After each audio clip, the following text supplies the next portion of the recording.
What's going on, everyone? What's going on? What's going on, man? What's going on? Welcome back to the Dirty Bird Flyers through. Y'all know who I am, Chandler, your host for this evening and every evening over here on the Dirty Bird Fly Through. Um, Here tonight with another Sunday Night Live, man. Not a Sunday Night Throwback this week. Was gonna do a Sunday Night Throwback, and the next Sunday Night Live will be a Sunday Night Throwback. Whether it is next week or in 2 weeks, but tonight I gotta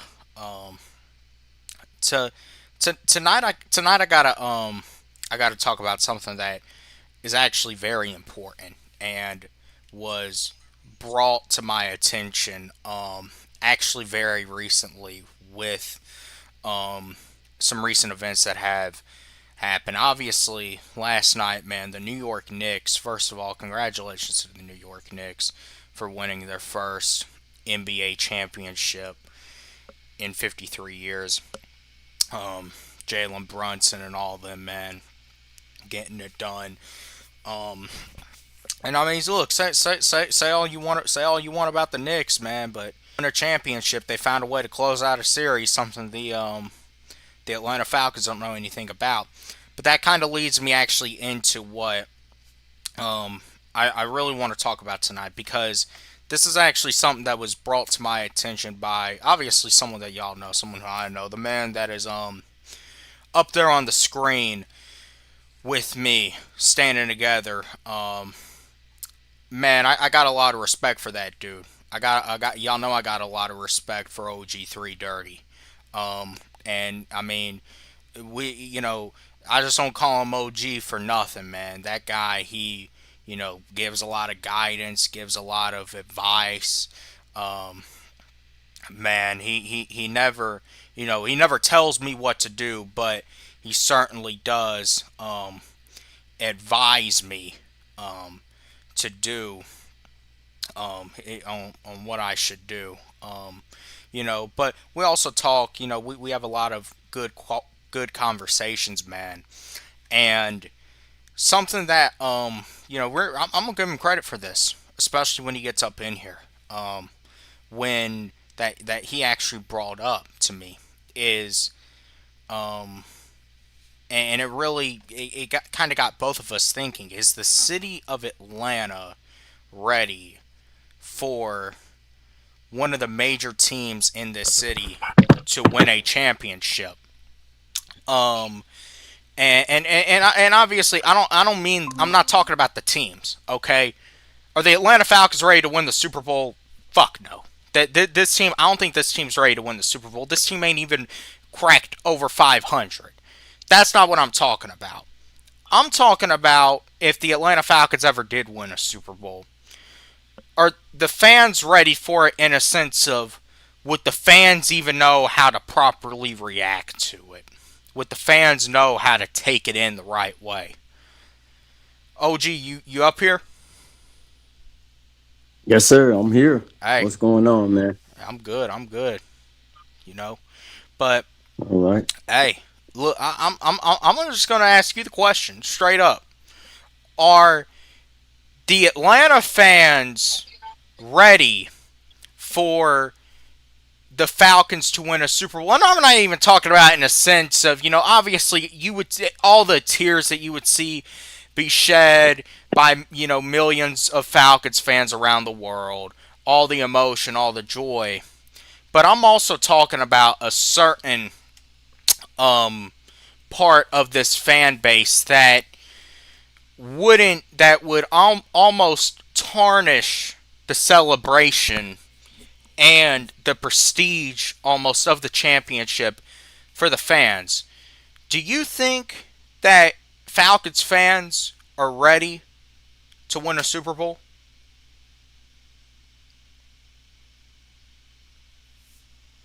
From an etiquette standpoint, nah. I'm gonna tell you why, man. What's up? Because the way that it's set up right now, um, this fan base goes back and forth about different things about the teams, about the coaches, about everything dealing with sports in Atlanta. Not only with the Falcons, with the Hogs. The Braves, they're kind of eased out real quietly, and they're doing their own thing Up in Cobb on the County. outskirts. But yeah, on the outskirts.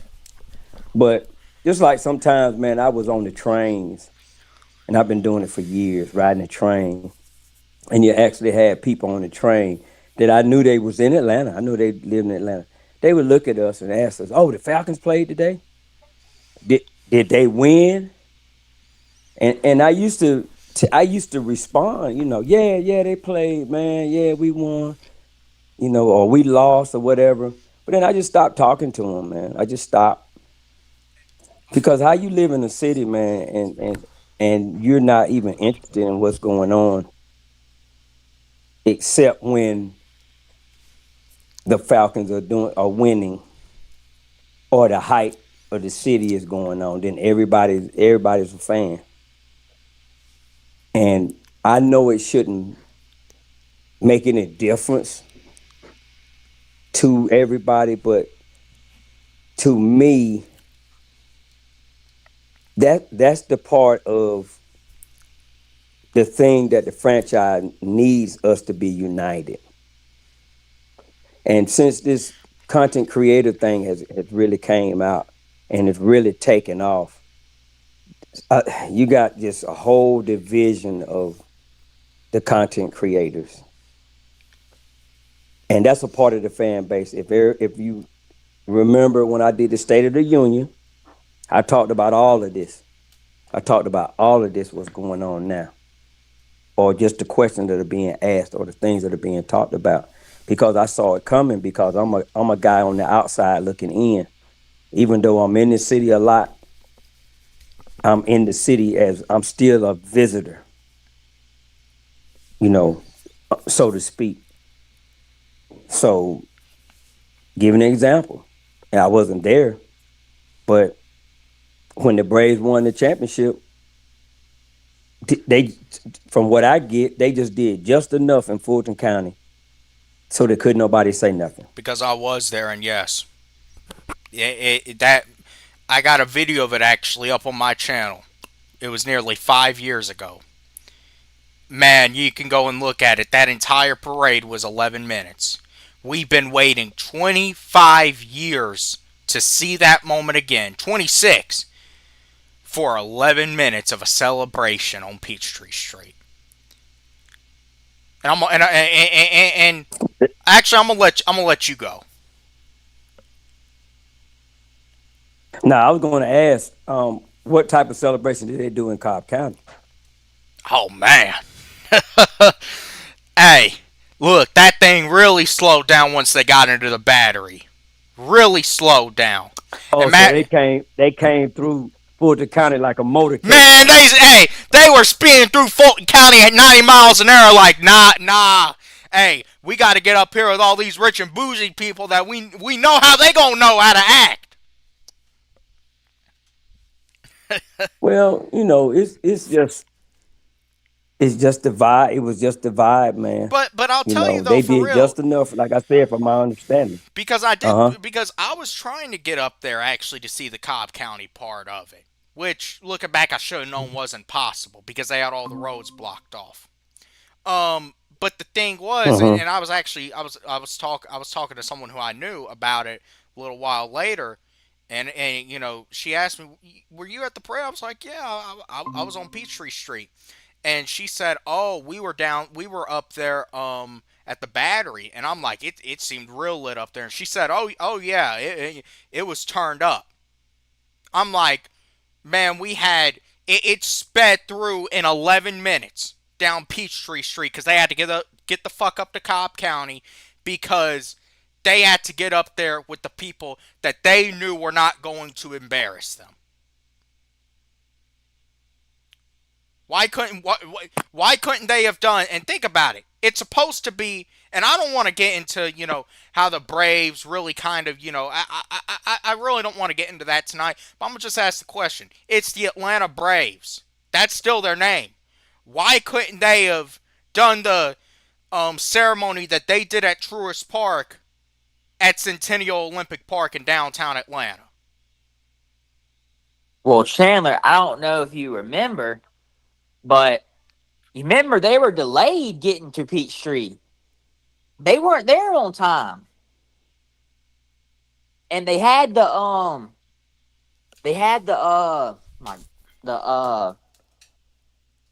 the trophy ceremony at inside Truist, and so apparently they were behind schedule, so they had to fly through downtown, which they shouldn't. They should have said, "Oh, we can be late for the trophy ceremony," because that pissed a lot of people off. But they should never flown by Peachtree in 5-10 minutes and then went to Cobb County. They should have never done that. It should have been in downtown Atlanta, but Well, hold on now. they are. Let me ask the question, because they started late, but why exactly did they start late? I'm gonna ask that question.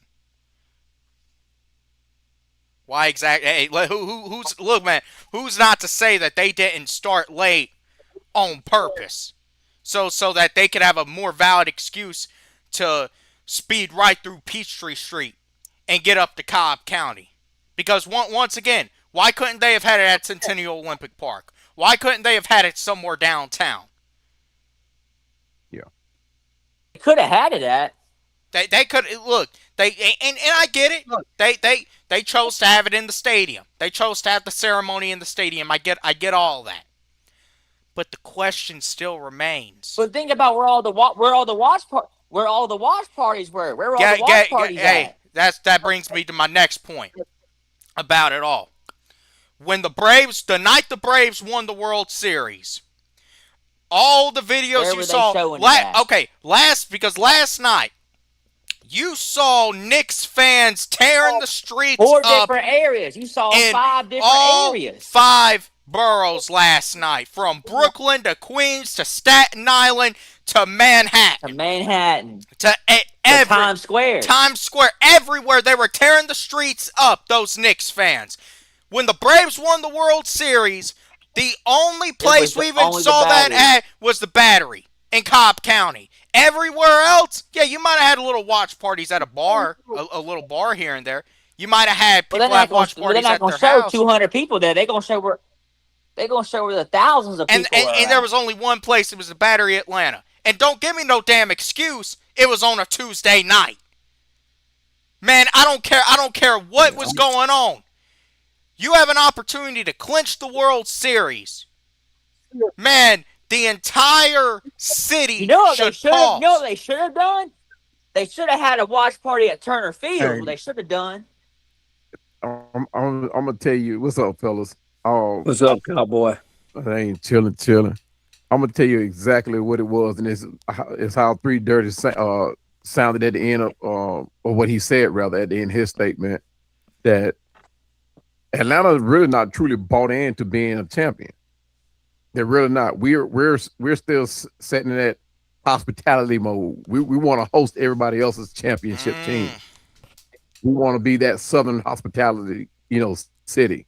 And truly, when the Braves pulled that out, man, and they got on that bus at the airport, so-called running up to Cobb County, there should have been a parade route from the airport all the way up to Cobb County, and not hold on. like Evan said.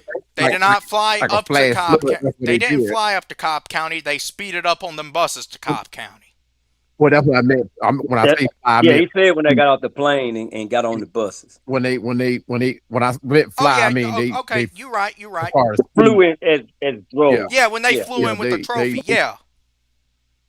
Exactly. I mean, it was so disrespectful how it was done, because it was actually more people along Peachtree Road and West Peachtree and all that than it was at the truest celebration. You're right.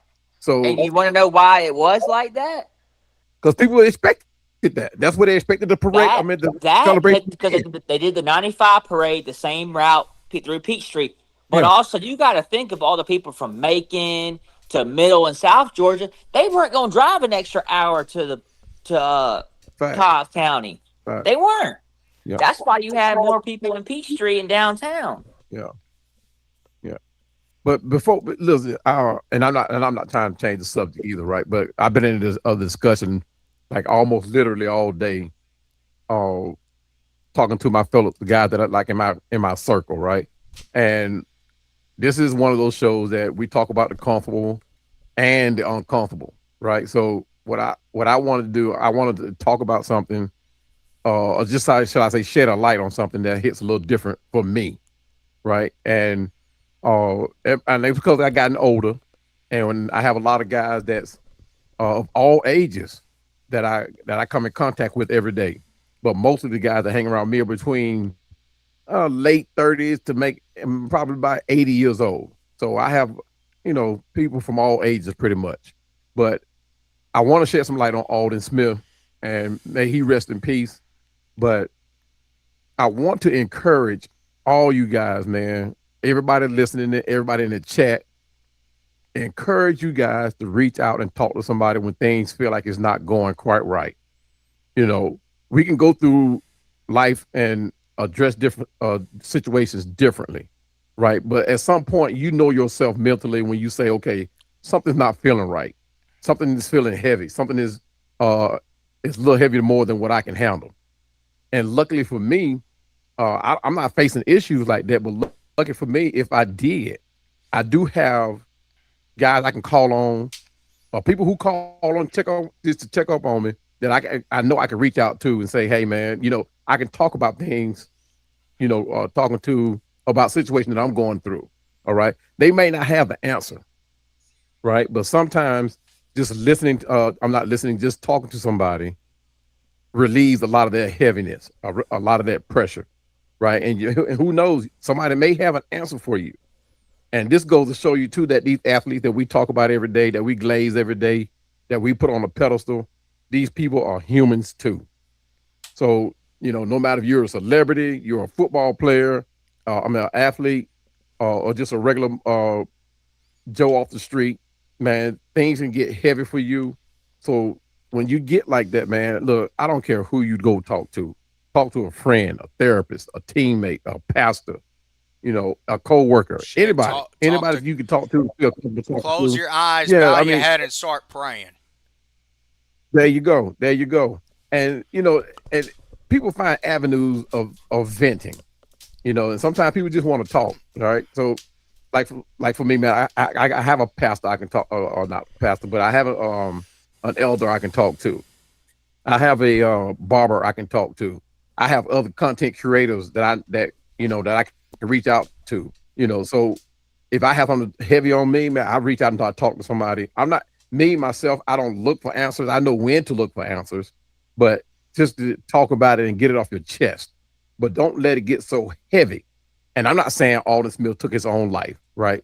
But when you listen to the last words this man uttered, you have to speculate what really happened, although nothing has came out yet. Shit, they But it saying was going on for a while. he was handing food out to So the home. He was helping out some homeless people, and then like an hour later, his friend yeah, came back to his car, and they found him in his car unresponsive.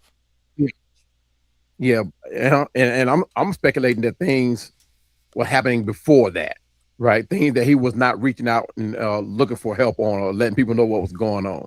So I'm gonna end it by saying that when things get heavy for you, man, look, just reach out to somebody, man. There's somebody out there that will listen to you, earnestly listen to you, and not listen to you for a gain, right? There are people who that will listen to you just to hear your voice, just to know what you're going through, so they can see whether or not they can help you or lend you the support.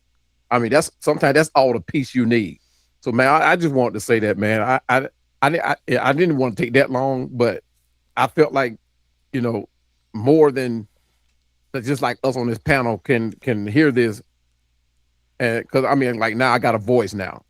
I over 1,000 followers now that come through, about 300 or so that comes through faithfully on my videos and listen. So I just wanted to reach out to everybody listening, man. Look, when it gets to that time and that point, don't let it overtake you. We're built stronger than that. So, man, look, I'm here. Send me a DM. I'm here. I don't care if it's morning, noon, or night.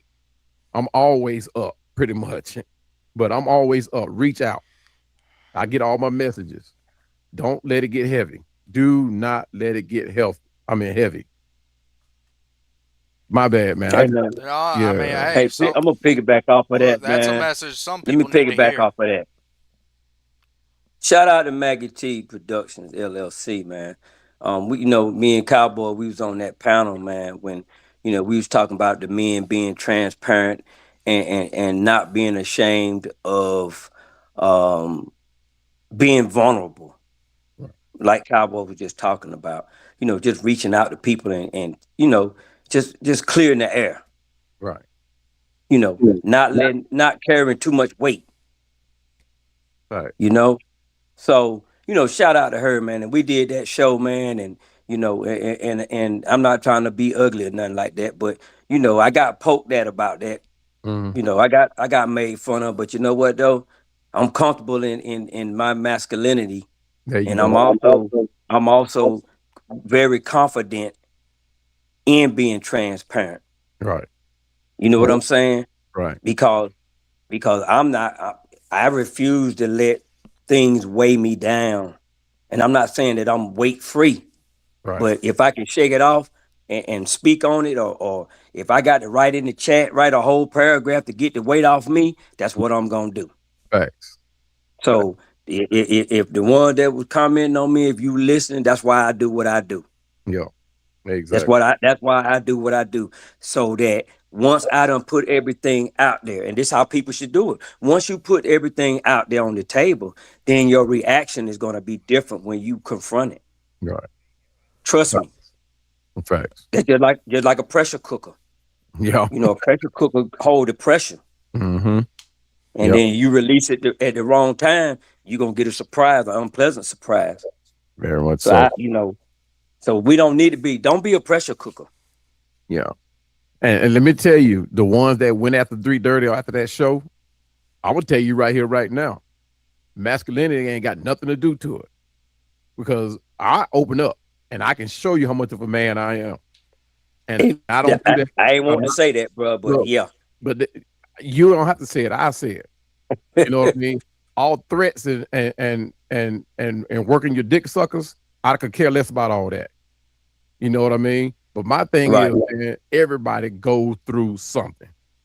Some people Oh, hide it. Some people yeah, hide it better got it than better others. than us.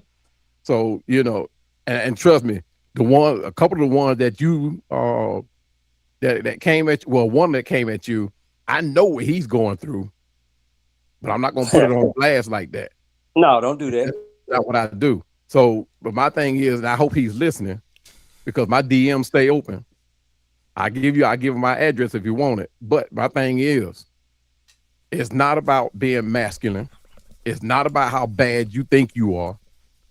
Because truth be told, that's what a lot of people do. They hide that what they're carrying behind that false showmanship that they put up. Now I know this for a fact. So don't get called out because you're trying to call out somebody else. Oh yeah. I mean, And we all human. We all human on this thing. We all going through something. Everybody face something on the daily. Hell, we facing something right now, being a Falcons fan. So hello. I mean, but at the same time, Hello. yeah, true that, true that. Now, some people work through their problems faster than others, but that's not what it's all about, right? I'm a friend to everybody who respects me. I respect them back. You see what I'm saying? And me, I'm all about building, not tearing down. 56 years Right. old, I'm not about tearing down nothing. I've never been about that, but I will defend my own. So, but my thing is, and it's not about showing your masculinity, right? Because sometimes you can show off how strong you are by opening up, and just not taking it back to the show of Maggie's show, but at the same time, you got to know when to say when. Some people are not, you can only be strong to a certain point, right? Alden shows that. True. Alden was probably one of the most dominant figures on the football field. And we talked about him in the same light as Lawrence Taylor. So it ain't about you being masculine. And truthfully, he probably was as masculine as they came, at least on the football field. So it's not about being masculine, right? So I'm encouraging everybody, man. Again, you're going through something, open up and talk to somebody. I don't care who it is. Find some. I mean, find a new friend if you feel like you don't have anybody in your circle that you can talk to. Friends can be made every day. I make friends just about every day. And here's something. One beautiful thing about the internet, it ain't hard to find someone to talk to. True indeed. That's True one. indeed. That's one thing about the internet right there. E- Look, even if you think no one wants to talk to you, there's probably someone that feels just the same way. But hey, look, Yeah. and I'm gonna just wrap it up saying this, man, because I went live from the beach. Actually, I spent a few days at the beach this week, Hmm. man. Spent it with some family. I'm gonna be honest with y'all. Oh, A nice, lot, a lot of these nice. people take life way too damn serious.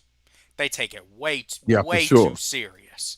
And we could Yeah. tell who you are too because we could tell if you're always angry about something. Like for instance, and I actually Mhm. saw, and we gonna get back to this topic in a minute. I don't mean to make this For political, sure. but and we've said this before. If you're blaming a person up in Washington who don't even know who you are and all they care about is your vote for all your issues in the Right. world, you know, then Right. at the end of the day, you need to look yourself in the mirror because that man, there ain't no damn elected politician that's coming to save your ass. That None. no one is coming to save your And it ass. don't matter what party you And are. It don't matter what hold on, party no, you are, what it don't color matter who you the fuck are. it is. It don't matter who the fuck it is. Yeah. They're not coming to save your ass. You gotta save yourself.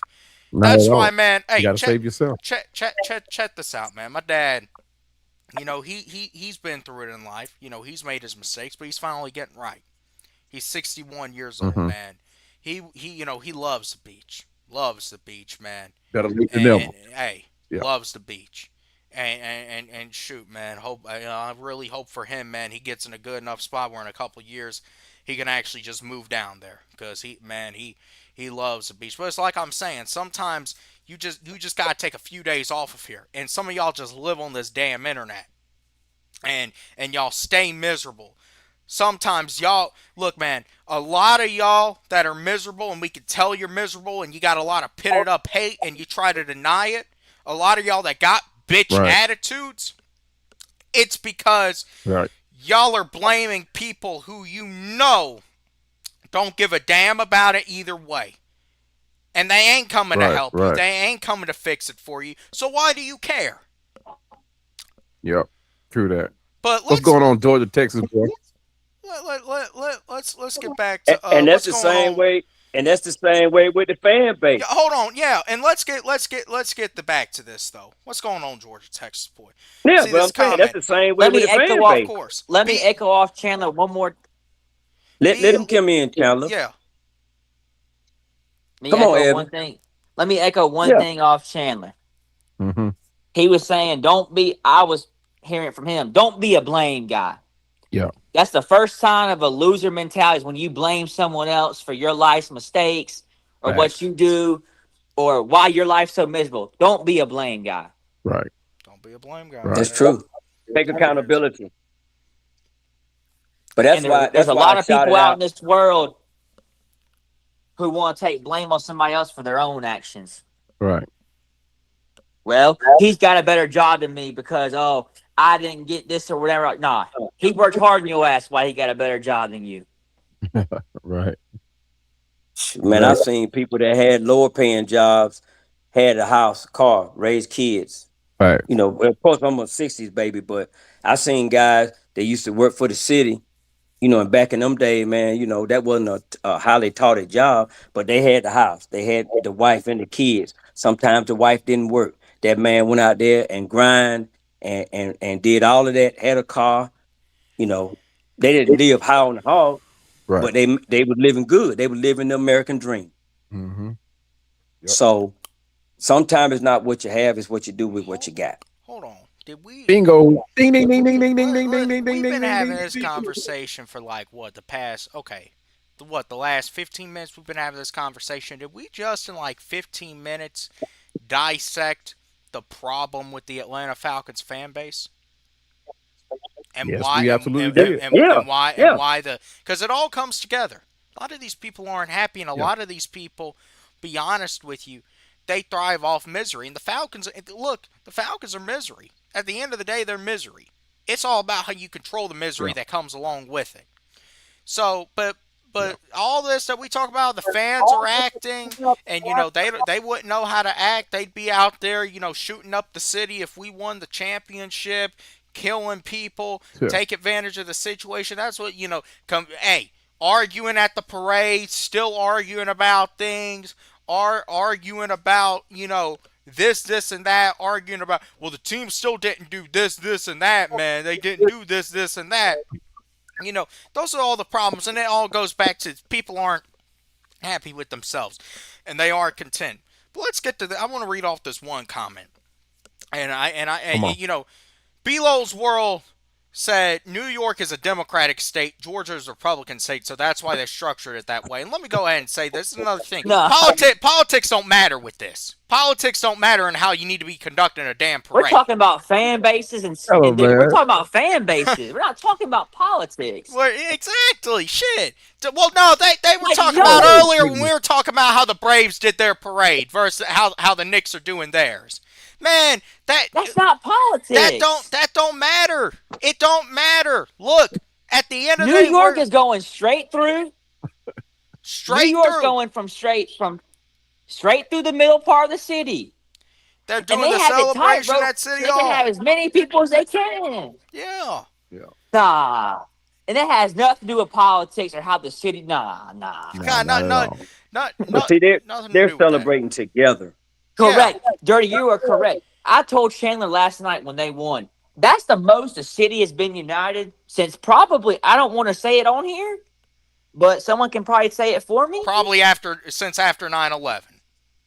September 11th. Yeah, 1000%. You got people out in the street singing "New York" with by Frank Sinatra. Like the vibe was immaculate last night in New York. And honestly, y'all probably want me to hear say it. I'm happy for them and their fan base because they've gone through a lot of misery and a lot of terrible owners and terrible decisions. And you know what? They got a championship to show for They it. definitely don't want to hear And, you and say quiet that. as kept, they're talking about New York, the Giants, actually having being one of the players for the Super Bowl this year. So that is what's crazy. But I'm Hey, gonna, I know it was some celebrities. I know it's a lot of celebrities, like the guys that used to be on the front rows for the Lakers. yeah, Um, Jack. Jack Nicholson and that crew. But shout out to Spike Lee, man. Yeah, Ben Stiller. Yeah, Ben Stiller. But the reason why I'm saying Spike Lee, right? Because I can relate to Spike Lee. You know what I'm saying? right. Not I'm not separating anything, but I can relate to Spike Lee Mhm. and him just quietly going back and forth to the games, through the seasons. Right. He's lived through both of the championships. Yeah. Yeah. And can you imagine being a season ticket holder of that magnitude and going 53? Well, I don't know if he was a ticket holder for 53 years, but he's been a ticket holder for at least 30 years At least. as an adult. Right. And all of those years you turn around and now you witness and you were able to go to the game that sealed the championship. Right. Right. Nothing against some other guys. Yeah. No, you know, but this guy, a Knicks fan, did a commercial with Michael Jordan. Yeah. You know, he was in the basketball scene when things started to really pick up. Mm-hmm. By it must be the shoes. Right. Them two guys right there, they probably too young to remember that. But Yeah. yeah, they I had the Well, mean, commercial. did it y'all was see in the Mars, place? wasn't it? Did y'all see the stadium game 4 when they were down 28 points and the crowd still chanting defense? Yeah, Oh, gee, yeah. let's talk Man, about that. Had that, Hold I on. hate. Let's talk about Who, that. who, who, hey, had they been here, had that been Atlanta, you would have had Atlanta fans walking out of the building. We walked out game 6 when we played them here. at Yeah, halftime. yeah. Man, They would it have walking out of ain't the would building. been no if it happened. It happened. Yeah, So, man, yeah. at the end of the day, case in point, this is why I'm gonna be honest with y'all. I think there's a lot of fans who do deserve a championship here, but I think there's Mm, probably an equal amount of fans who honestly don't deserve to see a championship. right, I said it. right, A lot of y'all don't deserve to see any of your teams win here in Atlanta. Y'all don't deserve to see the Falcons win. Y'all don't deserve to see the Hawks win. right. Facts. Cause y'all, My thing is this. This is my thing with that, right? It would be more of an individual accomplishment in the minds of those fans that kind of do just enough to be a fan. Hmm. You know what I'm saying? And I'm not knocking nobody because I did a State of the Union. They, hey man, y'all go back on Dirty Bird Fly Through. He allowed me to do the breakdown of the fans and what type of fans and all of that. Nothing against nobody, but if the Falcons win a championship, it's going to be more individual accolades given to each other than it is going to be the fans celebrating the championship.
Easy. Now I was on a Saints podcast with Saints Izzy, right? And you would not believe how delusional these guys are. These guys actually think they're going to win the Super Bowl, and I mean they are going in. Because that's their team, though. Yeah, That's their team. but see that's what I'm talking. That's my point. That's my whole point. They don't look nowhere as good as we do on paper, but yeah, they still have that optimism that they're going to win. This not just win games or win the division. They're talking about Super Bowl, and that's my point. And I was on another podcast yesterday morning, Well, listening to, I wasn't on it, and they Can spent y'all that hear me whole now? Can podcast, y'all and hear me now? yeah, Good Mike. yeah, and they spent their whole podcast talking about how delusional. Now, this is a Falcons content creator now, but they spent their Uh-huh. whole podcast talking about how delusional Falcon fans are for having the optimism that we're going to be a contender for the Super Bowl or even the playoffs. And I'm like, wait a minute. I'm about. And Hold these on. guys got more of a following than I got. So I mean, That's what I'm talking about, Can you y'all man. mean hear tell me? me that you got to this point to talk negative all the time? It don't make sense. Oh, hold on, It hold don't on a make minute. sense. Yeah, It's we crazy. hear you. Can you Oh, hear us? I can hear y'all. That's why I was saying. Let me We because I'm we gonna go ahead. I we can can hear hear y'all. you. Okay, yeah, I can hear y'all. I can hear y'all. Look, this is why. Okay, I'm gonna take that Okay. down right there. This is another reason why half these fans don't deserve a championship. Cause and New Orleans is a great example, but man, y'all let it. Look at the teams we're playing this year on our schedule. Y'all just take a look at the teams we're playing. Yeah. And I believe we Super should still Bowl contenders every hold home on. game. Let's Yeah. take a look. We got Baltimore, we got Chicago, we got San Francisco, we got the Chiefs, and we got the Lions. Man, shoot, you're talking about teams that don't play. You're talking about fans that don't play around about their team. So when I go ahead and I tell Right. you straight up it's going to get exposed this season, especially if the Falcons get off to a rough start, man, this fan base is going to show their ass yet again about this It's team. going to be And an away that's game why for us. it's going to be an away game. Exactly. And see, one thing about New Yeah. Orleans fans is they stand 10 toes down They about their show team. up. Man, even when it's time to go into battle with the Nains fan, half of y'all will just back out. Half of y'all will Yeah. just back out of the battle. Like they do every year. They Yeah. back out. Y'all y'all Now, can y'all you back imagine if out. Spike Lee? Can you imagine if Spike Lee had a backed out? If he hadn't remained steadfast in being a New York fan, what he would have missed out on? Oh Lord. Yeah, And she's and you like, can't take it. We I'm can't not take here. it from him, man. Yeah, I'm not here to judge nobody's fandom, right? And No, the way they represent their team. But if you're gonna be a fan, then damn it, be a fan. Don't half-ass it. Don't half-ass. I mean, it don't make sense. You spending upwards of hundreds and thousands of dollars on fan gear to sit here and bash your team. Now, it's one thing to speak reality, right? It's one thing to having a rational mindset on diagnosing your team or expressing your disappointment with your team. But it's another when you try to drive a wedge in between people who got optimism and how you feel. It don't make sense. At any time, if anything, you should be finding reasons to get that optimism back, as opposed to trying to drive a wedge. Trying to drive somebody to see your idea. It don't make sense. I don't get it. I don't. I I'm gonna spend too tell you much. what. I'm gonna tell you what it is, cowboy. Mm, It's not that they're being negative about their optimism. It's just that they don't want to make a decision you know, because they may be the decision and the opinion that they give may not be right. right. What's up, That's all. CPG? It's about being right. Yeah, yeah. I feel you on And that. and see when you do that, just like with me, if I say something, I'm gonna stand on it. But it's gonna be in order. It's gonna have the right. It's gonna be in a positive way, even when the coaches are doing bad or we're playing bad. I'm going to say that. I'm going to say we're playing bad. Right. The coaches are not making the right decisions. I might even throw a name in there like being incompetent or unqualified or whatever the case may be. But you But still a fan. I will never slander a player, coach, personnel, even up to Rich McKay and Mr. Blank. Right. I would never slander them guys. And you got so-called fans that have slandered even the owner of the team. Right. Right. Right. It ain't How you even gonna that though. We got former Falcon fans who already picked a new team because they're tired of the misery. Well, guess what? Well, They were guess never what? a fan. Well, maybe they mentally they couldn't stand it. Yeah. They wasn't in for they wasn't in for the long haul. Well, And you know what? That's okay. Riddance. Good riddance. But here's the Right. thing, That's though: if okay. we start winning again, they're gonna come back to being they'll stay be on the the other loudest. Oh, they side. coming No, back now. They'll be the loudest ones. Oh, And they gonna see, come back now. that You can that's believe another that. thing we're talking about. Man, people that just want to jump bandwagon to bandwagon and they want to take the easy way out. Yeah. These are the people that deserve to get Yeah. embarrassed. These are the people that they don't ever deserve to see That's their teams win. that's what I'm talking about. Being right. People want to be right so much that they'll do stuff like that. They'll squander their integrity Right. to be right. And a person that jumps to another team, like you got people now, they use the excuse, oh, I don't follow teams, I follow a player. What a fun at in that. There ain't no fun in that. What a There's no fun. fun in that. now you can have different favorite players on different teams. Oh, I like that guy. I have a Yeah. jersey. That's fine. That's Right. fine. But like people who like LeBron's fandom. From people when he went from Cleveland to Miami, everybody became Heat fans. Then when he went back to Cleveland, they became Cleveland fans. And then we went out to LA. Oh, I'm a Laker fan. Right. Nah, it's not how it works. You're a fan of that Because player. that's the same thing as stacking the team. Right. You're gonna follow that guy. Okay, let me use for an example. Let me see somebody that's moving around.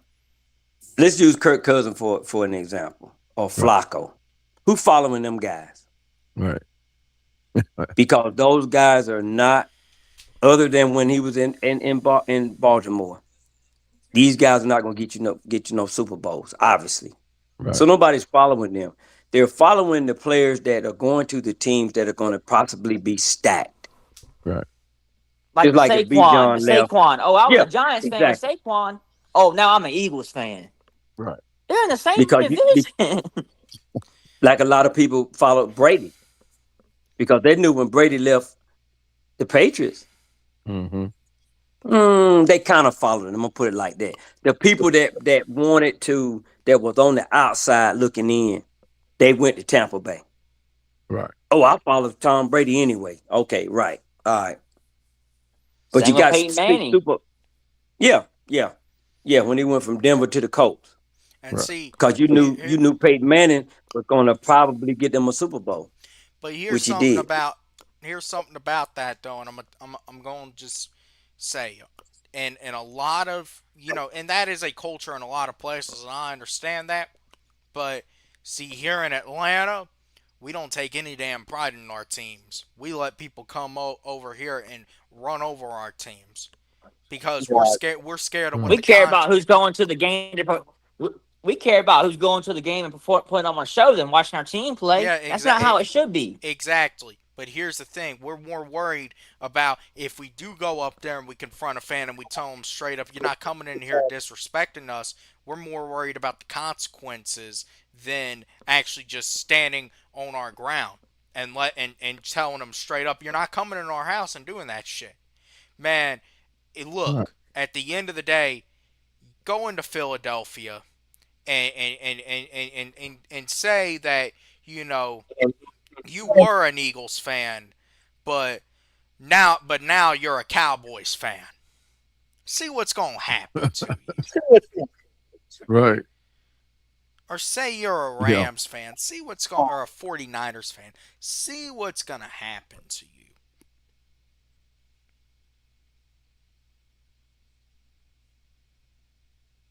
Shoot. I don't know, man. I think it's a logical question to ask too. That are we ready? Are we to sit even as a city, as a fan base? Are we ready to We ain't really ready. ready to be? We ain't. You know what? Matter of fact, it ain't even that we're not ready.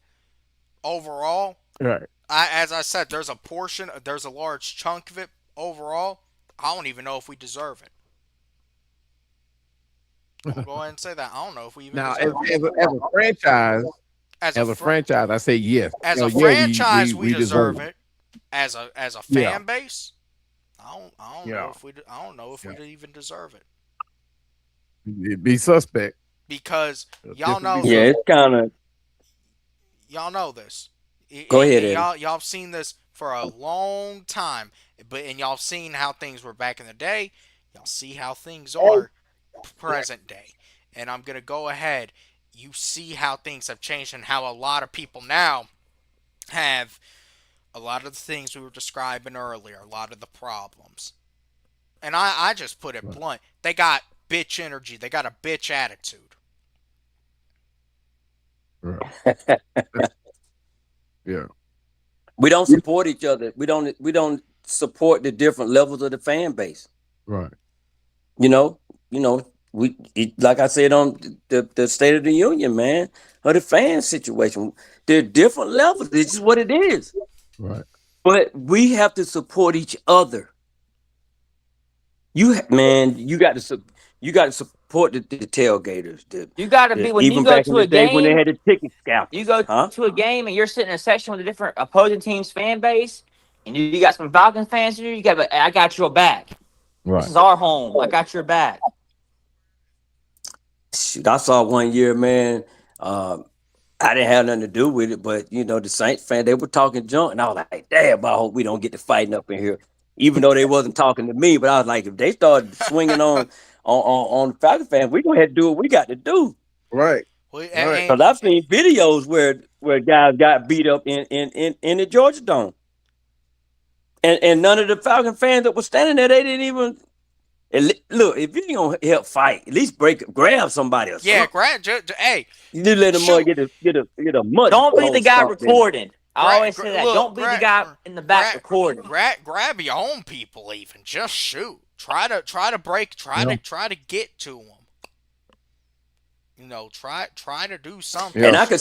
see if you running, okay, I'm gonna get out of here. I'm gonna run. Okay, run then. But you stand there watching with your Say phone out. and Come we on, just got here. We just blew a 14-point lead, and y'all sitting over here, Saints fans jumping on us. It did happen one year, by the way. It happened, man. Y'all just sitting there taking it, Right. taking it. I'm like, man, no.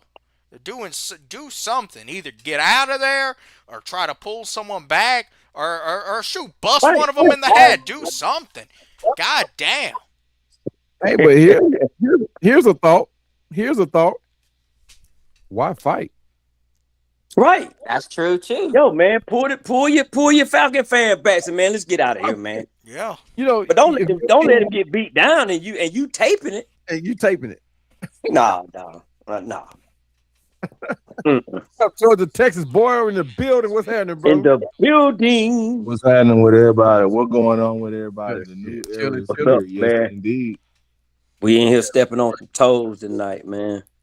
Yeah. After that New York Nick Uh-oh.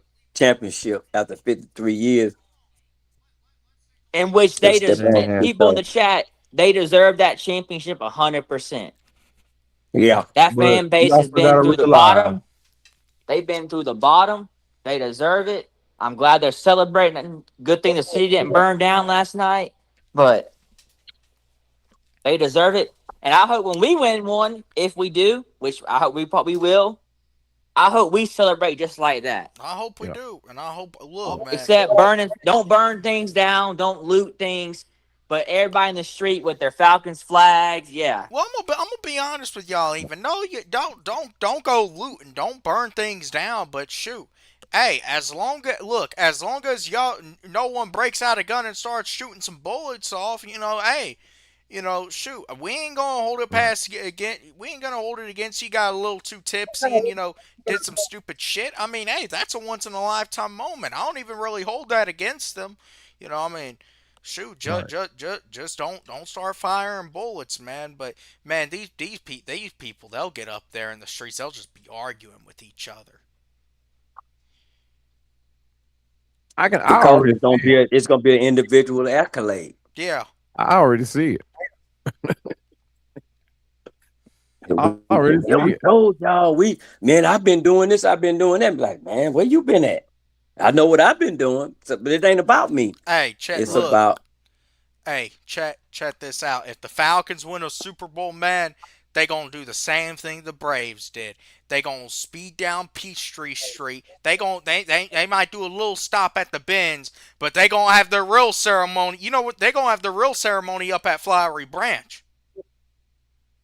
I wouldn't be a bit You are surprised. Oh probably right, wow, Chandler. You're probably right. wow, I would not or be. I that mean, would be do y'all crazy. remember a few years ago when the Buccaneers for their because it was COVID going on, they did a boat parade. Did it at the lake. Hey, yeah.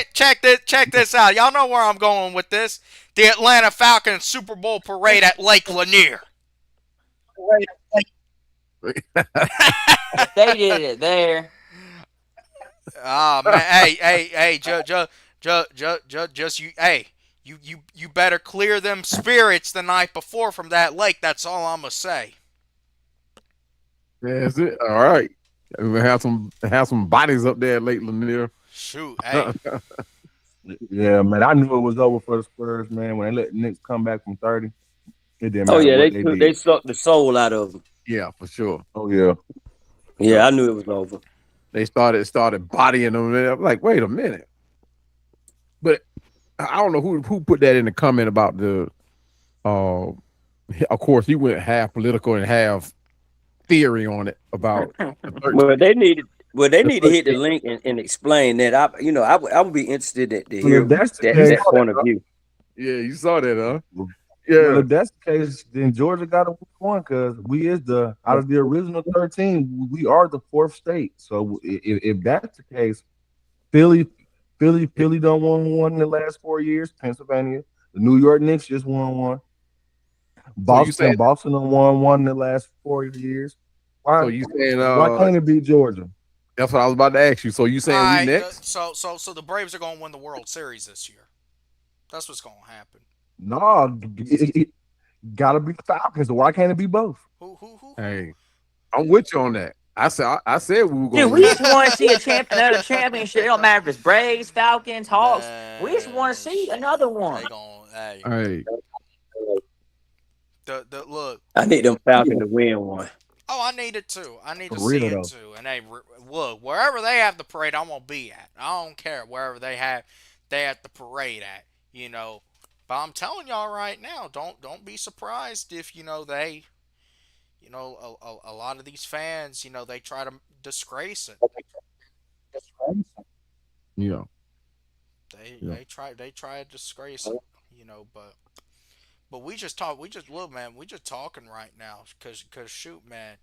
Hey, look, it could be a long time before the Falcons win the Super Bowl. Like I say, we Yeah. got we got we got to I get hope us not. get I, I over 500 first. I think within the next this year, in the next couple of years, I think it's a chance that we pull it out. And this is my, and it's not. I know that may sound like kind of narrow mindedness about it, but I honestly think that within the next couple of years, either whether it be this year, 2027, and if at the very least we're in 2028 playing at home and be the first team to win at home, win it at home.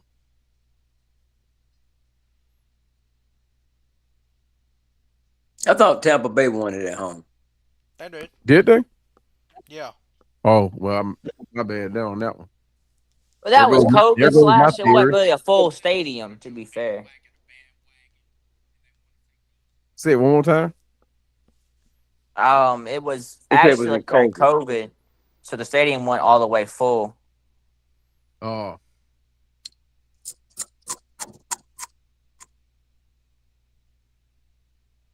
Mm. That would be amazing, though. That'll be. But I mean, it's just it would just be just one of those things like your journey in life, man. Just embrace that moment. Be happy for everybody, and then after that season is over with, when the next season come in, yeah, you'll still be um still be looked at as a champion, and you will have that championship until the next Super Bowl is played. So right. that's how the fans should take it. Yeah. Not just get out here and hype it up and then go back to where they come from. You got to come in and you got to support the team because believe it or not, uh, the Falcons need our money and they need our support. Right. So, What does Chandler say? Get your ass to a game. Man, hey right? man, Hey, Speaking hey, of look, which, hey, look, right? speaking of which, What's up? speaking of which, the game that we have chosen to be that meetup spot for every content creator to a fair weather fan to a fan at heart is the Baltimore Ravens game. We have got to pull up to represent at that game. That's going to be like the hypest game of the year. Hey, You talking man, about it's gonna be that's going to be it's gonna crazy. be crazy. Prime my time. ticket, my ticket to We that game got to gonna make hit my that. wallet. Should hit my wallet sometime tomorrow because I got one of the mini plans. And hey, shoot, you know I had to get the Yeah. one with the Baltimore game, man. It's like I say, Sunday So night go ahead and football. get your ticket. Yeah, Hey, and at this point, I don't care if you hit the bootleggers out there. I don't care if you go hit them up. Go grab a ticket, get into the stadium. I don't Get care. in If the it's, stadium, man. I don't care if it's standing room ticket, 300 level, 200. I don't care where you at. yeah, man. Pull up. So, If you're a so, Falcons so fan, look, pull up. the Baltimore game. You know, obviously a home opener versus the Panthers, but that Ravens game, man, that's the game I'm trying to get. I'm trying to get all y'all too, man. Let's go. Let's get it. Let's get to that game. You know, hey, Right. do what you need to do, but I'm gonna go ahead and tell y'all, I don't. You know, it's gonna be that game in particular, man. You ain't keeping me away from that game. Oh no. Yeah. And Facts. and and and, and hey, man. Though, but I was getting ready to say, I want all y'all up here to declare what games y'all are going to this year. Cause All right. hey, y'all know me, I'm gonna be at all the home games. Yeah. I'm gonna miss out on the Monday night games, but as far as Thursday nights, Sunday night, uh, yeah, count me in. Well, hey, you know, you gonna be at all the home games, Cowboy? Or, Yeah, I'm hitting the ball to home games. okay, Yeah, OG, I'm I hitting the know, ball to home games. I don't know. We don't even gotta ask you. Hey man, Go look, I'm hey, I'm here to I'm here to silence the naysayers. Evan, Georgia, From what I Texas. heard, all they need is a helicopter pad. Cowboy is there. That's Hey, what I hey, heard.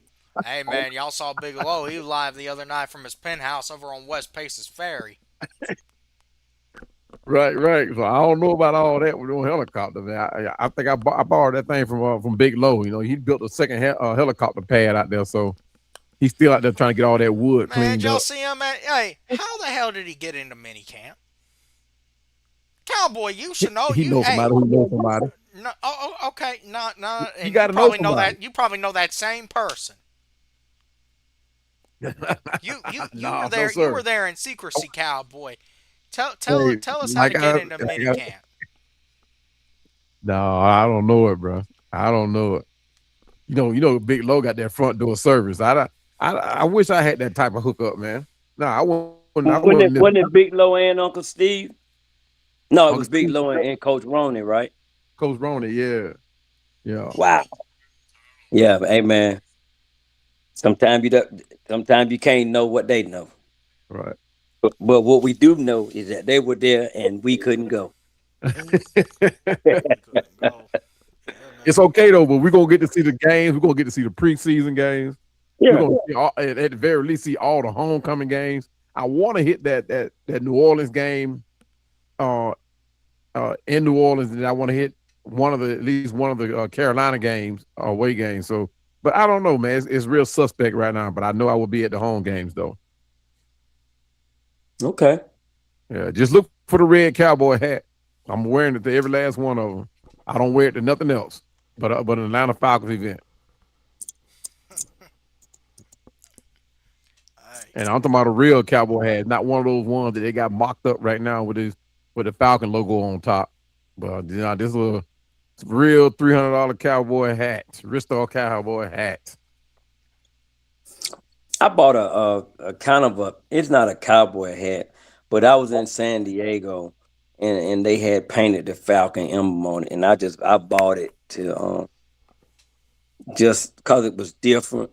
Yeah, I wore it one time I would one time to the game. It was just something else with the Falcon on it. Just kind of lured me in. They must have knew I was coming to San Diego because I was like, what in the world? They got a Falcon hat way over here. Hey This man, type of hat. one thing about the Falcons though, one thing about the Falcons, and not all uh markets do it, but the Falcons are a great marketing team. They're a Okay. great team that you can, buy products. But I know like years ago, when stores like Service Merchandise was around, I know y'all might not remember Service Merchandise, but Service Merchandise or Tasco's there, all these big department stores would have all the other, at the time it was 28 teams, and the Falcons be one of them teams you have to put in a special order for. But they have every other Wow. team. They have all the other teams on hand. You know what I mean, in stock, right? And they advertise that. They have the Cowboys, the Steelers. They'll even have teams like the Bengals and the Browns, but they'll never have like the Atlanta Falcons. But I think that'll change once we start winning, and it has to change.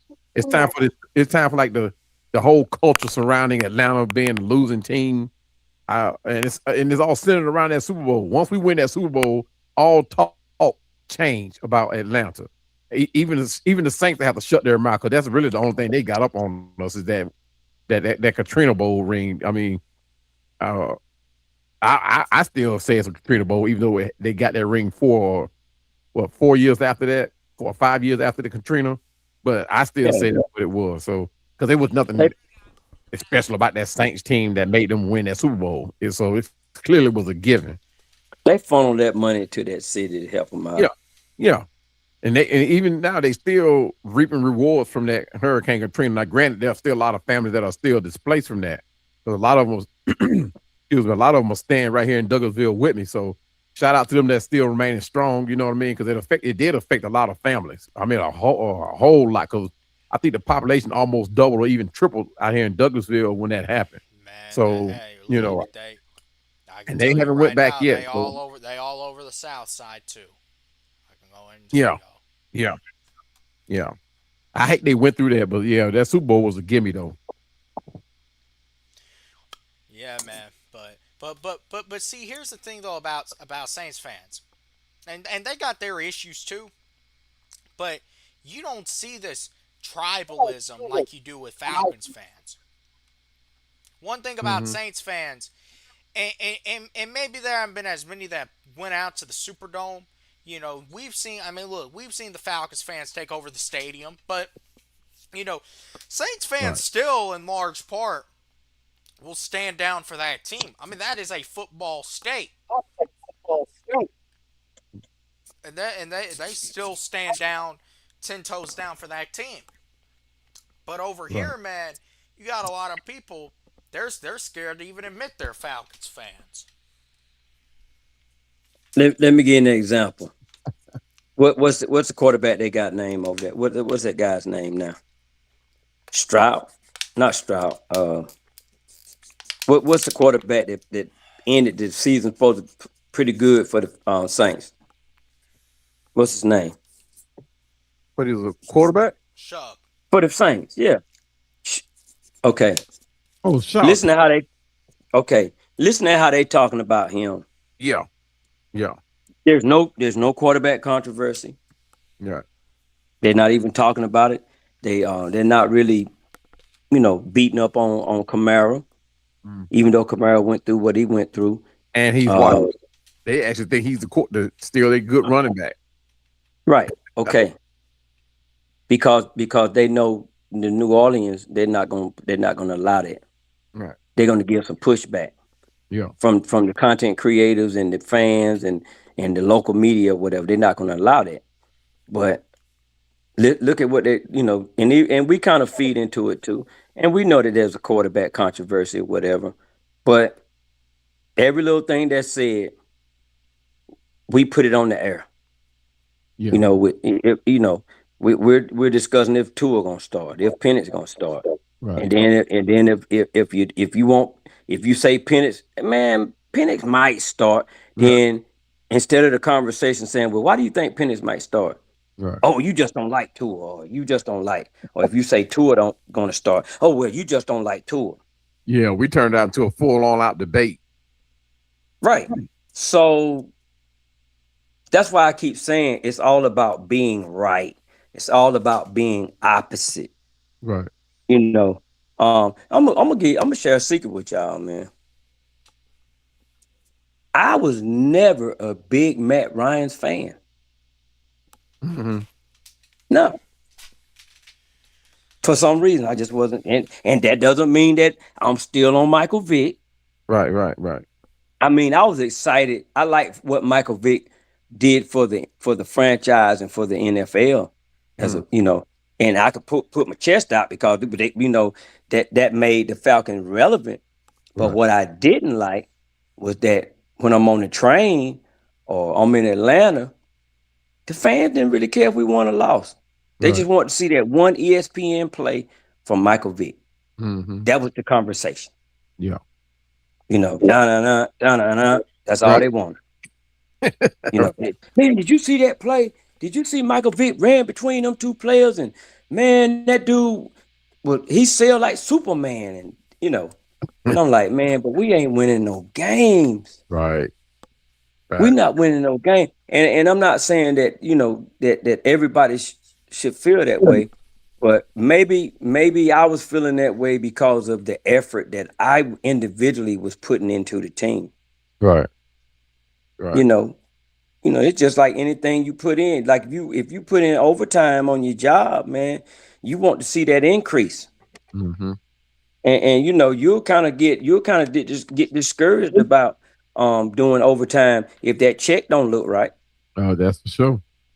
Yeah, so you're gonna you're not gonna be as motivated to do the overtime as you've been doing it because the results that you're getting and the people that are spending their money, they are not customers of the Falcons Right. as it has been slated. The people that buy the tickets and buy the merchandise, they're customers. That's not a customer. We are all of us are members. If you are attached to the Falcons through the licenses or whatever, you are a member. That's why they give you a number. Right. You get a number. I got a number. I'm a member. I'm not a customer, but I'm a fan first. Yeah. True that. I Yeah, I'm a mean, fan first. If I say, man, something happened to me and I just can't afford these tickets anymore, or I I'm to the point where I don't want to drive back and forth to Atlanta, or I don't want to travel back and forth to Atlanta, and I mm, give up my tickets. That don't change my fandom. right. I'm going to still behave the same way, but it probably will be a little different though. My mindset probably be a little different because Mm, I don't have that much effort anymore. I don't have to leave on a Thursday or a Friday, go to Atlanta, you know. And like I said earlier, not tonight, but earlier, man, to be able to deal with these Falcons and still stay in a relationship with these Falcons, man, I had to come up with other things to do besides surrounding my whole weekend around that game. right. I had to do that, bro. Cause these rockers was stressing me out. I like, man, I'm coming to Atlanta. I was doing a little something, something, but then I said, man, I gotta do some other things Right. and shrink down the game, compress it Right. to where that it's not that big of a deal if we had a bad season or if we have a bad game or what have you. So it was kind of I had to pull myself from the ledge off the ledge because I was like, man, this thing, especially these last 5 years, man. Right. Starting with Arthur Smith, I was like, oh my goodness. Mm. We went Yeah. from Arthur Smith to Raheem Oh man. and what Dimitrov to Fontenot. Now we got a whole nother regime in. Right. And the fan base, man, it should be turned around a little bit with some optimism. Right. Right. You That's got the you good. got the best quarterback of all time for the Falcons, or probably the best player of all time. He's Yeah. in the front. He's in the front building. So But you know what tripped me what's the out though? problem now? Let me tell you what What's tripped me out happening? though. A lot of these fans are talking about uh Tua and his concussions, right? Now, correct me if I'm wrong. Tua didn't go down last year. Not for no Tua, I don't think Tua not had no an issue for 2 years. yeah. So why is it so much of an issue now? And he was behind probably one of the worst O lines in football in Miami. But here we're making it a big thing that his concussions are going to be are going to work against him. Like the first hit he going to take is going to be a concussion. That's what I was talking about our fans having an argument that's not even worth being an argument. No, So I'm like, the man hasn't been hurt. I was thinking it was just last year, but you said 2 years he hadn't had no concussion problems. no. So why is it such a big issue now? Why are you making it? Why are you highlighting the fact? As a content creator, why would you highlight that fact? I would hide it before I highlight it. But the thing is, it's not like it's not, it's not well known that he went through that, right? Well, they would have But to bring it up. I wouldn't. at the same time, though, why would you sit here and as a quarterback of your team that's here now, that's wearing that red and black? Why would you point that out? Why would you like heavily insist on his concussions being a negative for him being the quarterback number one, or just a quarterback period? It just don't make sense. If like I always say, anybody that put on that red and black uniform, I'm going to cheer for. I'm going to cheer them on. I'm their fan now. But for some reason, they act like Tua starting over Penix is a bad thing, and it's not. It actually works in Penix's favor if it comes out Tua starting. One, it gives him more time to develop, more time to heal, and somebody to learn from. Because truth be told, he can learn from Tua. But at Oh the yeah. most, from the very most, because if people forget that Tua is probably one of the best quarterbacks in the NFL against the NFC, and that's really all the games that matter. Yeah, we can say yeah, we're gonna we can beat these teams in the AFC and all that, but the teams that gonna get us to the playoffs and deep into the playoffs and to the Super Bowl is beating up on these NFC teams. And Tua is that weapon against these NFC teams. If we're looking at stat wise, and the only reason he didn't do too much better in Miami is because he didn't have the offensive line. Yes, he had weapons. He had Tyreek Hill. He had Waddle. He had a good running back. I forgot old boy's name. He just re-signed. He had all that and he still couldn't win. But at the same time, he had a suspect offensive line, and offensive line matters. You have to have that wall. Now, granted, he also has one of the quickest releases in football at 2.5 seconds. And people say, well, if he had that quick of a release, why he couldn't win games or create plays? That only happens if you got a Tariq Hill. Tua took 30 sacks last season. Yeah. Yeah. And see, that's what people not looking at. That man took a beating. That man He took a took beating. he took more sacks individually than some defenses got all season. Two, Yeah. two, two. Man, Tua Wow. got 30 Yeah. sacks. Man, Matt Ryan used to take 40, 50 sacks in a season. Yeah. Yeah. Man, don't that. But see But now, but hold on though, hold on because go ahead. I do wanna just say this about Tua. And I know Mm-hmm. I've given Tua a lot of slack and all this stuff. I've been on the Michael Penix train, you know. But I've also said that regardless of who the starting quarterback is, I'll be rooting for them because I want to see the Falcons win. And if the Falcons win, I'll be happy for them. Tua Right. has the opportunity. Tua Tagovailoa has the opportunity to go to rewrite the Drew to essentially follow the Drew Brees playbook. He does. He has the Yeah, opportunity to do just that, to be our Drew Brees in terms of after his first few years of really just kind of uncertainty and being at this crossroads in his career, he signs to a team right. that didn't believe in him. Or he's when no one else believed in him, he signs with this team. He has to compete.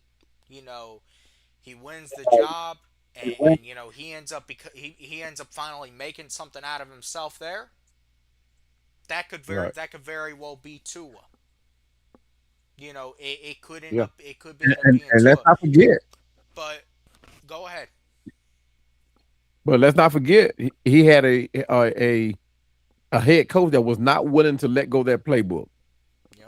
Mike McDonald's a great offensive coordinator, but uh, he couldn't operate outside of Tariq Hill and I forgot what the running back now. I don't know why I can't remember his name, but he couldn't operate outside of that. And defenses picked up on that real quick.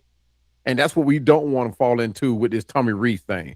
We don't want to get so dependent on DrakeLondon having to make a play.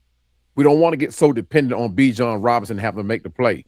We want defenses wondering, like, where in the hell are they going to go now? Hence the fact we got Bijan, Drake, Kyle Pitts, And and now Charlie Warner because they're still throwing to him. but we And also need to talk okay, about this and what Alex Van Pelt said. uh-huh, Now, a lot of people interpret it differently. He said there can't right. be a real quarterback competition. I've kind of been saying this. There can't be a real Yeah, quarterback competition until Michael Penix is healthy they'll and have them. he's cleared. Now, Yeah. if that's telling us what I've been saying, if Michael Penix is Mm-hmm. not cleared for training camp and the start of the season, Tua will be your starter without a doubt.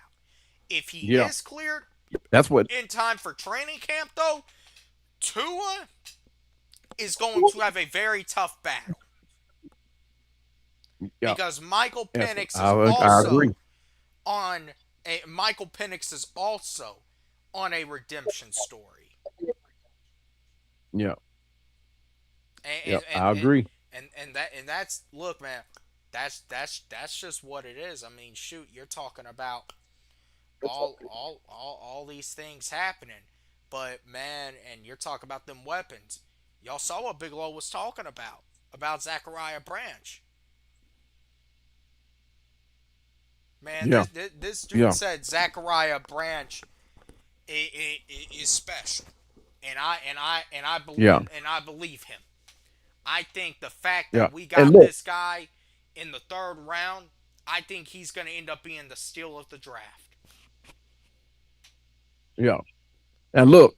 I was listening to a guy the other day, right? A fellow content creator, highly respected. I respect him. Uh, he and I get into several debates together, and he actually think Zachariah Branch is not going to be that for us. He actually think that. He said Zachariah Branch is not going to bring no more to the Falcons than what we think. He's not going to be that changing piece for us. He's not going to make a difference. Mm. And I'm looking at this guy like, wait a minute. You've heard everybody from coaches to reporters to content creators. I mean, everybody say that this guy is different. Nobody has nothing to say negative about Zachariah Branch. Nothing. Except, they talk about his size. But the way he plays bigger than what he is. But to see him move on the field, nobody has nothing negative to say about that. His style of play, the way he plays. But he's thinking that Zachariah Branch is Hold not. on a second, Cowboy, because this seems like a situation where if you say his name, he shall appear. Cause hey, look, we got Big Low Country up in the chat, and he's saying Cowboy is part owner, so he has to be at all the home games. Oh man, that's crazy. That's crazy. I wish, man. But I tell you what though, no matter what you say, we all saw firsthand who was able to get up in there and count. Yes, Uh sir. oh. We know that. We saw the To, helicopter land. We saw the helicopter land. We know how you got up there. Now we know how you got up there in camp, and everybody else was told to stay away. we Okay, we couldn't go, man. yeah, yeah. Oh, Big Low in the chat. Oh, what's happening, Big Low? Big Low in the chat. Okay. ATL 251. What's up, bro? But yeah, man, you know what? People, it's like I've always said, man, you let people talk long enough, you hear the truth. When the truth comes out, it just so happened the other day he didn't have to say a word, but we saw firsthand who was able to get up there and count, rubbing shoulders with the big wigs up there. We already know. They got him a special tent and everything. And They he can told come on and they're doing an exclusive man, live they told Arthur Blank to get about out of the tent. OPS. How you gonna tell the team owner to get out the tent and let Big Low come in? Come on, man. Come on, man. But yeah, man. Look, look, having that conversation. I mean, listen to that guy. Listen to him talk. I ain't gonna put him out there because I don't want him to say I'm trying to start something with him. But he and I are more than welcome to have that conversation. But the thing is, to see a guy like Zachariah Branch operate. You remember when Eric Metcalf came here? Yeah. You put Zachariah in that same light, but you add 2.0. Because Eric Metcalf was different. But he was a spark plug. Yeah. Zachariah Branch to me is Metcalf 2.0, and we already know what Metcalf meant to the Falcons. He was that guy. He played wide receiver, running back, punt return, kick return. He did it all. Did it all now. And that's what Zachariah Branch is going to be. We're not expecting Zachariah Branch to come in here and be wide receiver 2 or wide receiver 3. We're going to see that man all over the field, out of the backfield, in the slot, wide, special teams. He's going to be that player. And what people got to realize, too, it's not one player that's going to define how successful your team is. It's what your team going to do as a whole. Right? Because when Tom Brady could not win until he got what's his name? The one that went to prison. The running back. Tom Brady got him out of the prison. I've got to say it again. You talking about Ray Rice? He was running. He played with. He played with New England. He played with New England. Oh, I don't know who you're talking about. Now you got to remember. I have to look it up, but you have to remember when Tom Brady played. Tom Brady created stars. Now you can put on your hand Randy Moss, Ty Law, even on defense, Ty Law. You can count on your hand how many players were able to come in there as playmakers. But it's the environment that they built up there in Cleveland with Tom Brady. That Tom Brady created that offense. Now Gronkowski was a different breed, but New England didn't start on their Super Bowl run until they. Wait a minute, I'm gonna look it up, man. I'm gonna look this up because now it's weighing in on me now. I forgot. Mm-hmm.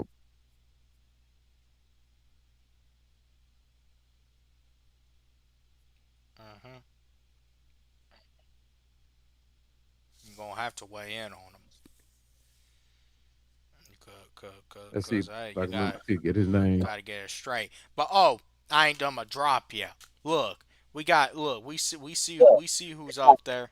We see who's in the chat. Make sure y'all show support. Hit the like button, subscribe, comment, share out. All that stuff, man.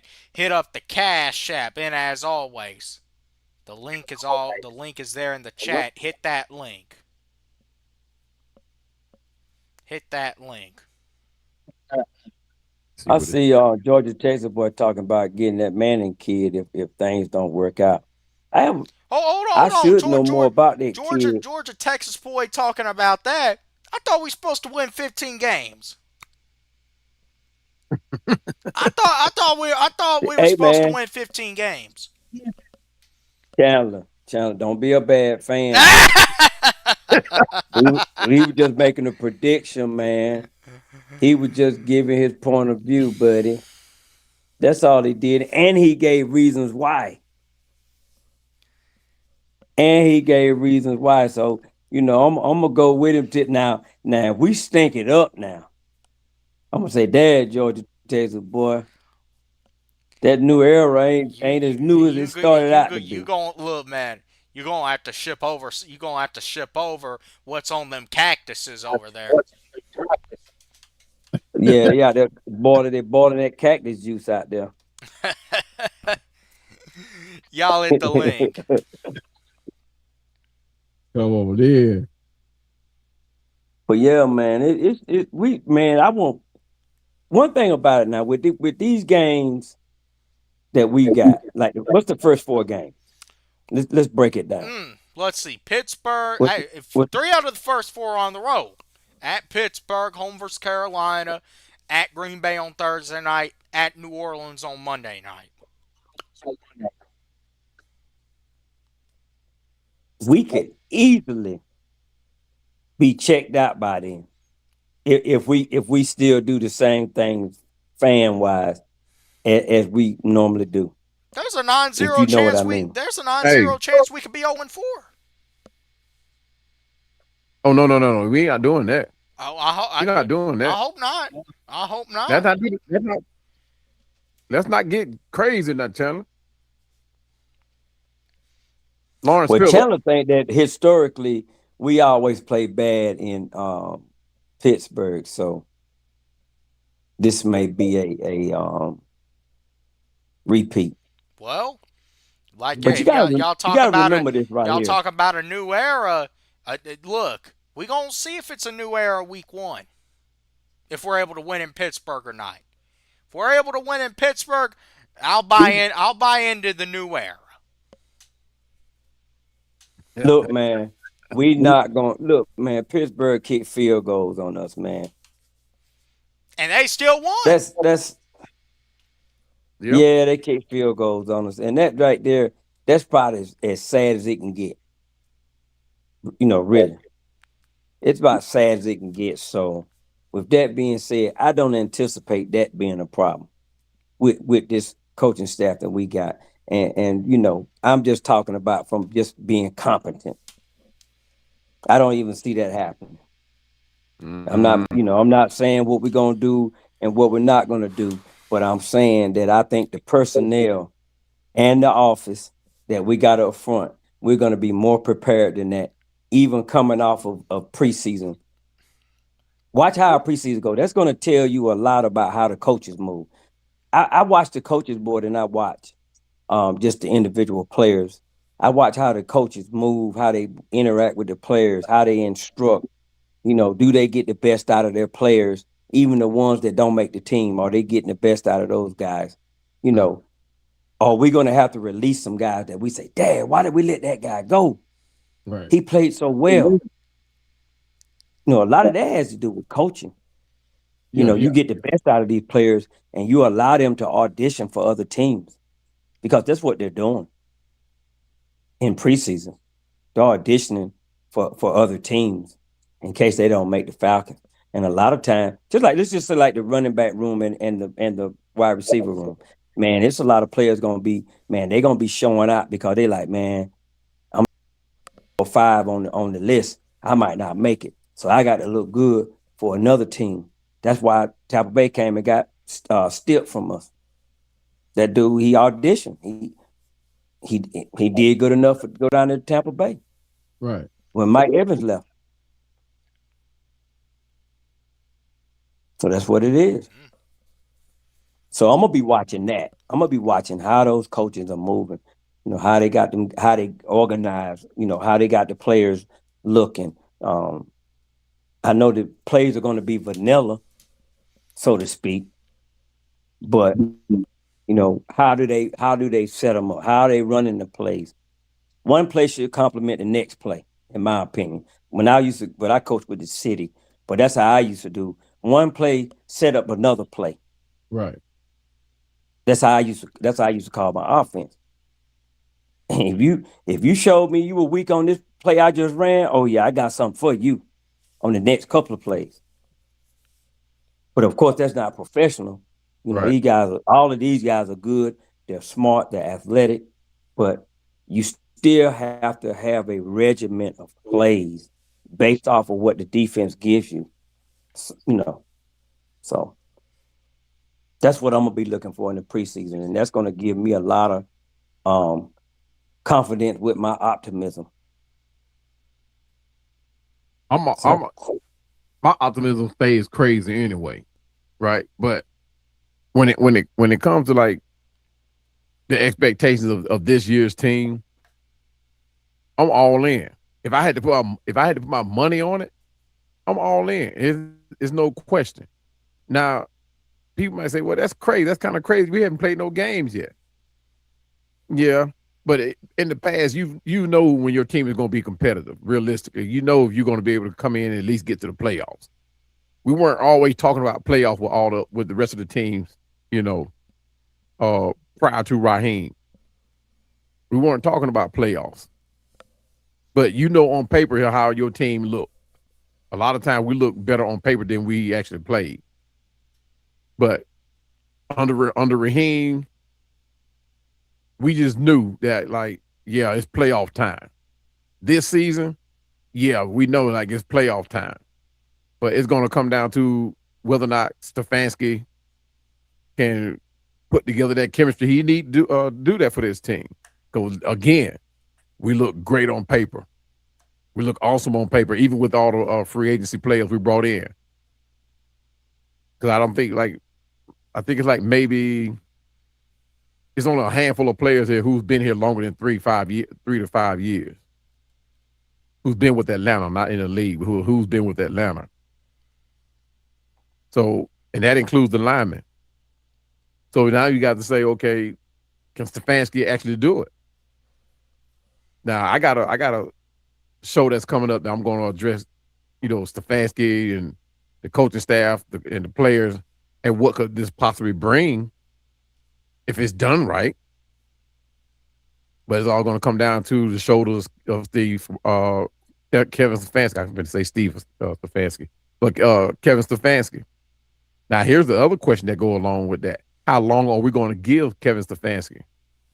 Are we going to do this 3-year deal with him too, or is it 1, maybe 2 and done, and we move on? Are we going to actually give him a legit shot? Because we saw what we did with Coach Smith. We saw what we did to Raheem. Well, Raheem was here 1 year too many. Quite. Truth be that's a told. great question, though, man. That's a great question, man. What is the outlook on the time frame? Yeah. Yeah. Are we all in? Are we gonna ride with this guy? Or are we gonna give him 2 or 3 years, another 2 or 3 years, which will push us over 10 years of mediocrity, however you say it. Yeah. True that. Wow, that's a great question, man. And if we have to answer that question, we are already behind the 8 ball. Yeah, for sure. For sure. Yeah. And that's like this quarterback situation. They already know who the quarterback is. They already know. They know whether But or they not did. is 100%. But they did what I said, though. Even if you got to tell a lie, say it's Yeah. a competition. Well, it wouldn't even exactly be a lie. It wouldn't even be that. It's all of you hiding your cards. And see, Exactly. That's what I'm saying. the very fact that and these are all conversations right now that we're having. The very fact, though, Yeah. that these are the Right. conversations that are dominating, and I'm not saying that dude can't have his opinion. Of course, he can have his opinion, and I hope that he's right. But I can't buy into no 15 wins when this is the stuff we're talking about. I was thinking more 12. Not that that's that big of a difference than 15, but I was thinking realistically 12, right? But according to the naysayers, we're not going to win no more than 3 games. Now that's true. I mean, it got I that article. That article got so much publicity that the NFL warned Atlanta for tanking. Where they do that at? Where they do Nah. that? Why in the world would the NFL come out and give a warning to the Falcons? Where you had teams like They, the Raiders last year who obviously did it. And they said it. They were they obviously, I mean, they oh, they came, tank. yeah. So and that's my thing. So that's why when I was saying like it's the Falcons against the world, that's literally what it is. Because anything that the Falcons do that will have the that gives promise to the Falcons, the NFL, the naysayers, the analysts, commentators, they're going to denounce it. They're gonna play it down to like, okay, it's just another Falcons season. But truthfully, a lot of teams that are in the NFL are afraid of who the Falcons are or could be because they don't know what Falcons team is going to show up. Are we going to play dominant or are we going to play side saddle and and just put up a good fight but still lose the game? See, the Falcons is that team that, if they come in and play like they're supposed to and coach like they're supposed to, we can be one of the most dominant, most feared teams in the NFL. But for Raheem, to his credit, I mean, he didn't do his job, period. He let that thing eat him up. I mean, and he got spat out, man. That's crazy. This last year was the most embarrassing years of my life as a fan To watch the for Falcons. the Falcons. To watch the Yeah. yeah. I mean, I mean, and like for an instance, on the next episode of the Throwbacks, we're going to talk about one of the roughest seasons in the history of the Falcons, 2007. That's actually what we were supposed to be here talking about tonight before this topic got brought up. And this is a very important topic. I really didn't want to hold off on it. But the next episode, whether it's next week or maybe the week after, I don't know. But we're going to be talking about the 2007 season. But like I continue to say, it's a situation where last year was just so disappointing on so many levels, and it last year I think it opened our eyes up to a lot of things about the Falcons and a lot of the Mm-hmm. mistakes that had been made Wait, because wait, wait. they had Hold to on. bring. Didn't you say that was our worst year? What'd you say? 2007? I Nah, mean, you got to go back further than that. no, I was saying one of the worst years. Didn't say Oh, the okay, worst, one of them. but Okay. one of the worst years. No, I mean, and see, here's the thing too, though, about 2007, because we can talk about many terrible seasons, even worse than 2007 record-wise, but that's just when the Falcons sucked. Right. That's just when the Falcons. Yeah. 2007, there were so many things that led into that season, so many things coming out of that season, and that was really just like at the Right. start of the internet too, the start of like articles and all that. So you can actually go back to then and see where they have some articles just of like the Falcons during that time. Man, it was a very dark spot because of what had just happened with Michael Vick and moving forward. We need to Right. be really lucky that Matt Ryan and Mike Smith came along what they did.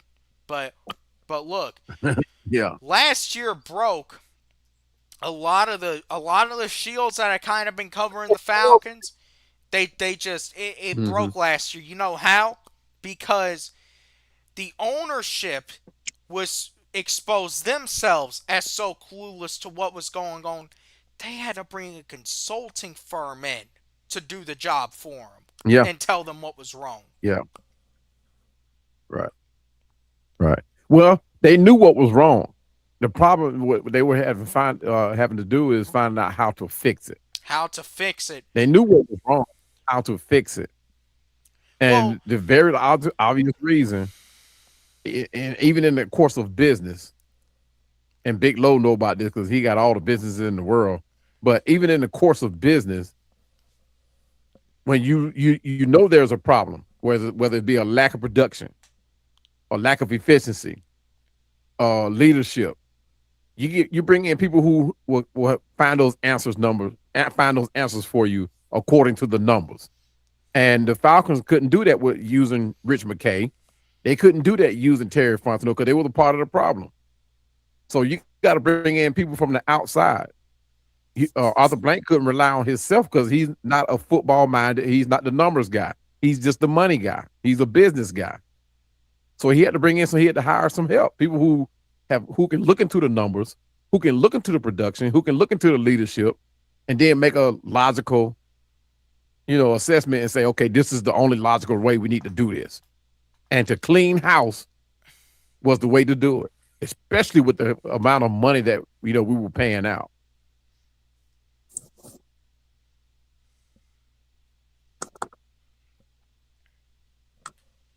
But having to hire a consulting firm, that's not all bad because we're not the only team that's ever done it. That's common practice, man. When you're really evaluating your business, right?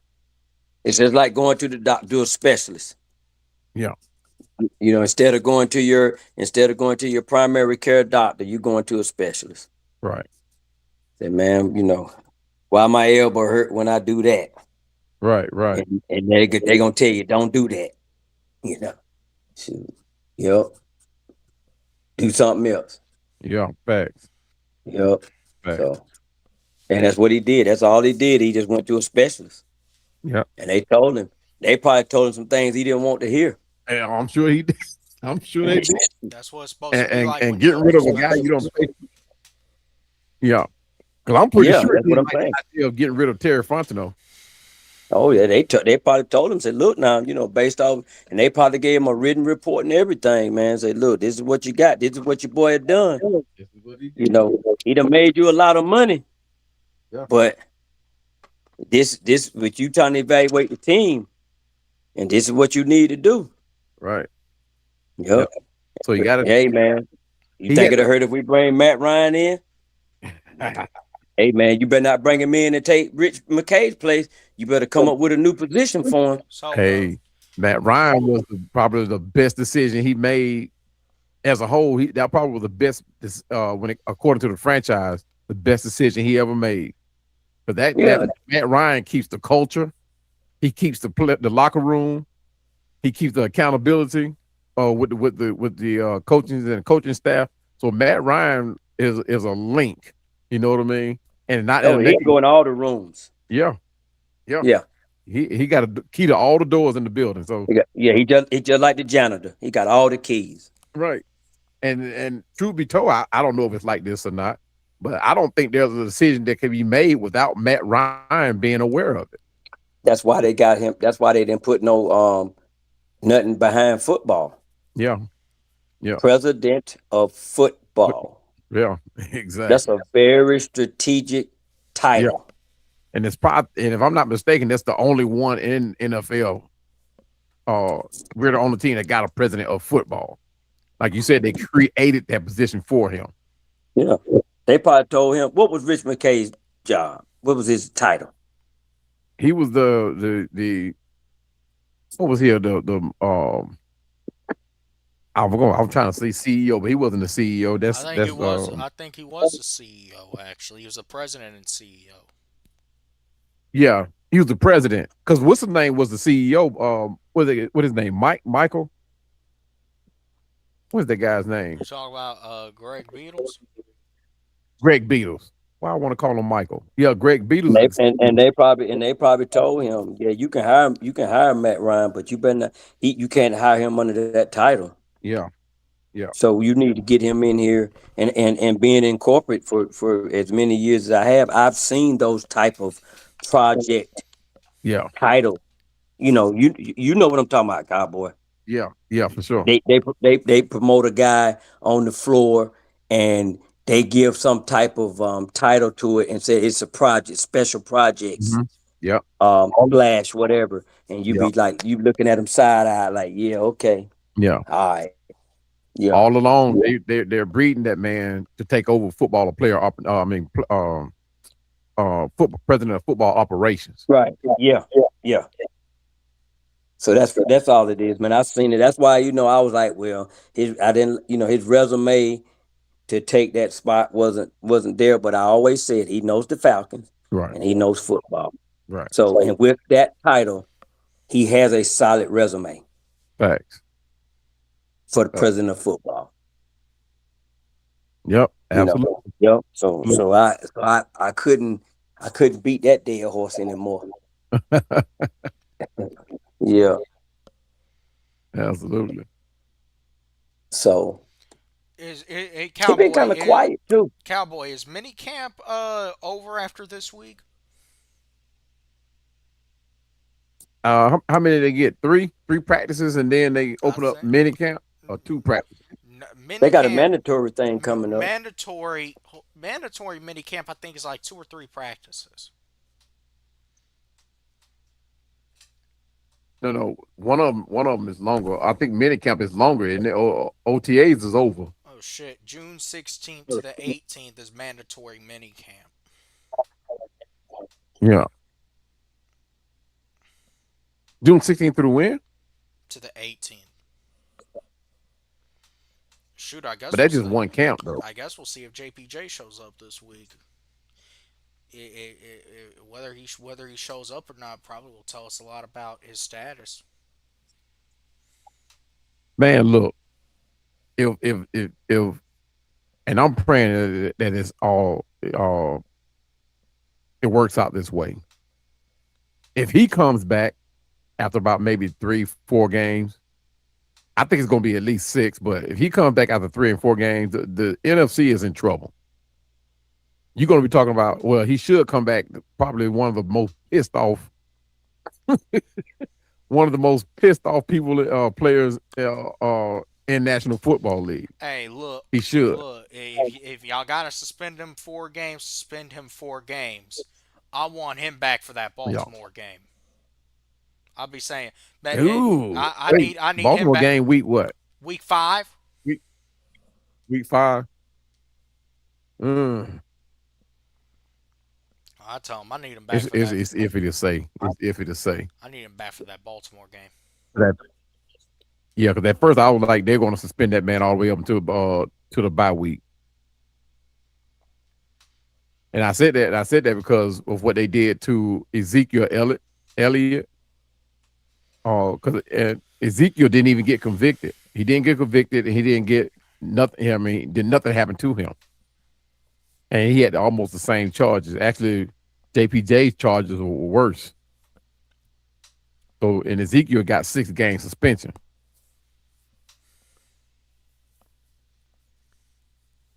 So, I don't know. So that's why I was like, as long as he's not out for the year, I'm good for it. I'm good for it.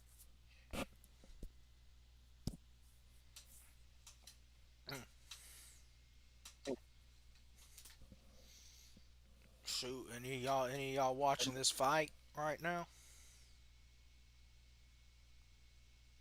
Nah. Oh, Yeah. What, somebody at the White House? yeah, the White House fight. Man, I'm gonna tell you about that. I don't agree with that, but hey, man, he the president. He's my commander in chief, and if that's what he want to do. But why you making a spectacle of the home of the president of the United States? Yeah, that man doing what he want to do up there, man. He got to. Yeah, man. I ain't gonna bad talking, but like you said earlier, hey, man, I just listen to what he say, and I play the game where he the way he let me play it. Shit, he short. Was it, that's actually. Well, I'm not gonna make it like a political, thing, No, but is that's what they want you to do.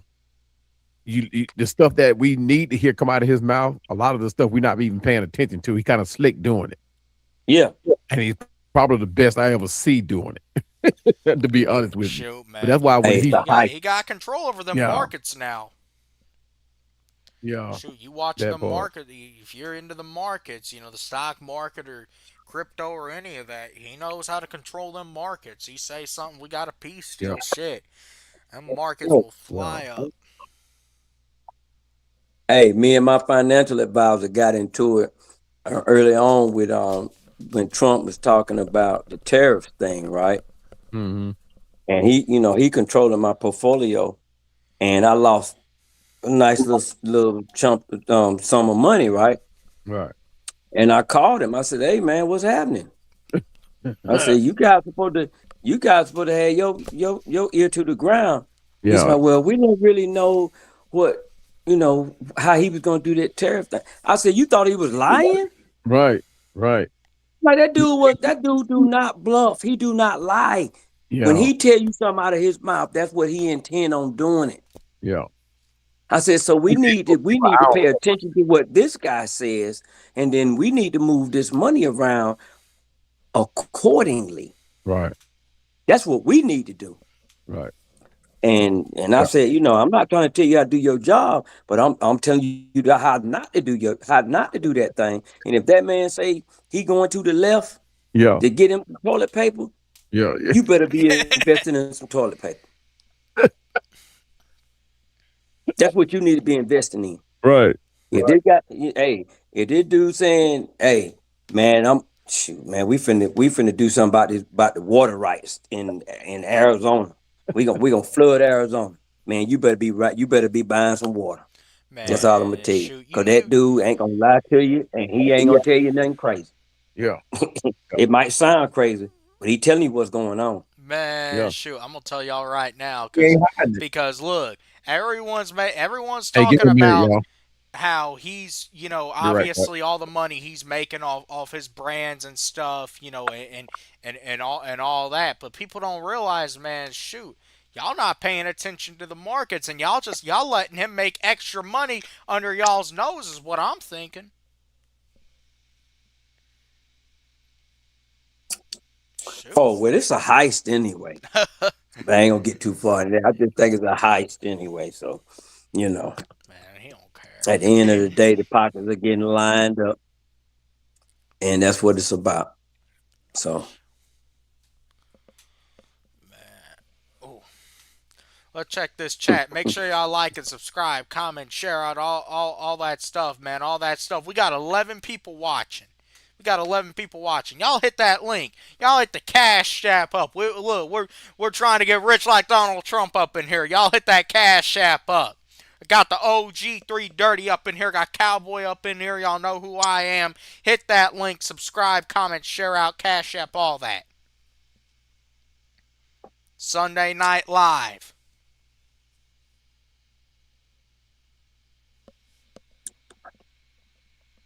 Don't let me act see. I'm and reading Big don't Lowe's don't act like you didn't know. comment. Depending on if we play starters in the preseason or not, to determine how we start the season. I wonder if he's saying it doesn't determine. Y'all see Big Lowe's comment. Mhm. Let's see. Yeah. Which, I mean, they gonna play some starters now.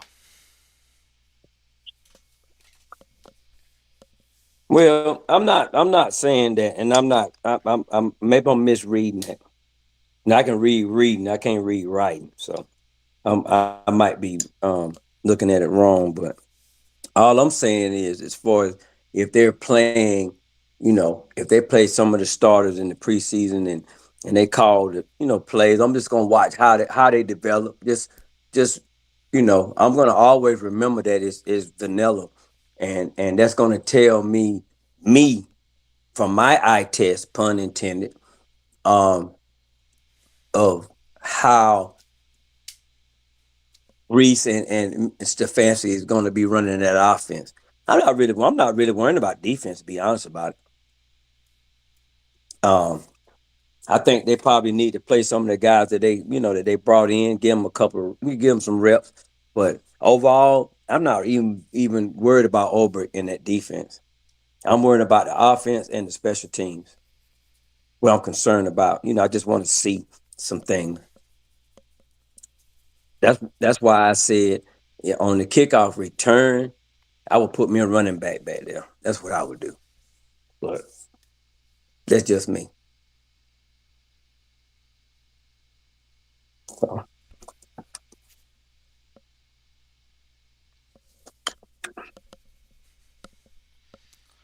Yeah. Mm. Y'all gonna have to do some talking, man. I'm up and eat me a bowl of ice cream. Shoot, we trying to see where Cowboy is. Shoot, hey, look, man, Cowboy Man, it was. Cowboy keeps this thing running when we don't know where to go, man. Cowboy's that engine. But man, it was so hot up here today, man. It was like 100 degrees, man. I thought it was going to give us a thunderstorm today, but it Shoot, it, it passed us by. man, we It's got one a at good about thing. 2 o'clock today. Didn't it rained hard over in Douglasville, Cowboy? No, it rained, Shoot, but hey, it didn't do like you no, said. I mean it was raining hard over here. Shoot, raining hard, man. Yeah, it says it's Yeah, supposed to be raining most of this upcoming week. which is not good because I was supposed to been cutting my grass this week. I end up handling some other clients and didn't even get to mine. So, but I mean, hey, man, you got to make that money, man. That money. You do lawn care too, man. Yeah. Yes, sir. Yes, sir. That's a lucrative occupation in that area down there. Yeah. Yeah. All my clients keep me right here in Douglasville, bro. Yeah. I ain't got to go to no Cobb County. I ain't got to go to the city of Atlanta no more. Ford County. I got to do all that. Stay right here in Douglasville. Right here in Wow. Douglasville. Mm-hmm. Yeah. Big Low says, depending on if we play starters in the preseason Yeah, we or were not, talking it will about that. determine how we start the season. Oh, okay.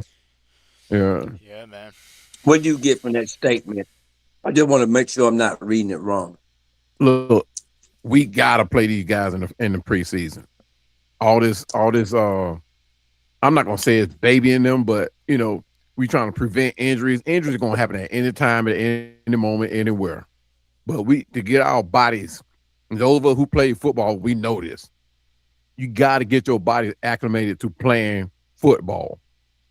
Now I know times are different now than back in the day where we can come straight out of the classroom or come straight out of the kitchen eating a whole hog and go out there and play football. But it's a reason, Hmm. yeah. But it's a reason why you gotta remember when grandma used to tell you go let your food settle first Yeah. before you go out there and play, and you ignored that and you went out there and played anyway, went throwing up all over the place and all that and carrying on. But it's a Oh yeah. reason why you play preseason football. You get your body acclimated to the sport, right? Because it's not an easy sport. It's not something that you can you know, uh, just jump into the frying pan. These guys have got and at all costs you establish chemistry. That's one of the main reasons. And then me, I'm playing them a whole series. I'm playing them almost maybe one or two series, maybe even a half of a quarter in each of the preseason games. Oh yeah. Maybe even a full quarter in each of the preseason games. You guys, they got to get there because we came out so slow last year, man. We came out looking like we weren't prepared, and it showed through the rest of the season, especially when we got down there and played Carolina. Shit, it showed we were not prepared. It's like DrakeLondon was like the only person outside of Bijan was like the only person that was like dialed in. We knew what Bijan was going to do. He was going to run the daylights out of it. But it seemed like when it came to the person who was mentally prepared to play the game, who was dialed in energy wise, was DrakeLondon. Hence the reason why he got paid all that money. Ooh, OG. We got another reason. But these guys got to play, man. Look. Don't care less what everybody else is saying about sitting your superstars and all that and carried on. But look, these guys get paid millions and millions and millions of dollars, right? I'm not protecting you. You getting paid to come and play. You play. You prepare for it. It's just like when you send your child to school. You can't be there. You can train them at home how to write, how to read. But when they go out there to go to school, they on their own. Man, shoot, a lot of You're parents not gonna don't. be there. You're not gonna be Well, a lot of there. these parents, man, they think, hey, that they be calling their kids during the school day. They want to know what's going on at Yeah, the school every 5 minutes. yeah. Hence the reason why they're taking the phones out of the school. And the parents, and what trips me out is you get a lot of parents that's fighting against that, not knowing that your child is either a distraction to themselves or to somebody else, and you're hindering. At the very least, you are hindering your child's learning process. I mean, yeah, these kids got a lot more on their plate now because they got the internet now, they got AI, all that type of stuff. But what if your child never learn to use AI, never learn to they use gon' the they gonna computer? have to learn to use AI though. Shoot, cause hey man, that's the future of the world, Oh whether yeah, y'all for like it sure. or not. Yeah, for sure. Look, I'm not even gonna lie. I can say this now because I don't work there anymore. But I was working at this one place. I got a position because I used AI. There, hey, you hear that, OG? I got a position Yeah. because if I had to went through like the normal process of how the interview process went back in the day, you go in there, you sit down, you have a conversation, question and answer conversation with the person that's interviewing you. That's how it used to be done back in the day. Now they do it on Teams. They don't even see you in person. They don't know whether or not you're a clean cut person. They don't know whether or not what your background is like. But I actually got this position because I used AI, and I did it. And look, I'm not the one that like to resort to AI, right? But once I realized how they operated and that's how that company operated, I said, okay, I'm going to use uh, their system against them. And well, it wasn't really using it against them, but at the same time, they rely heavily on AI. So I used it and got a position.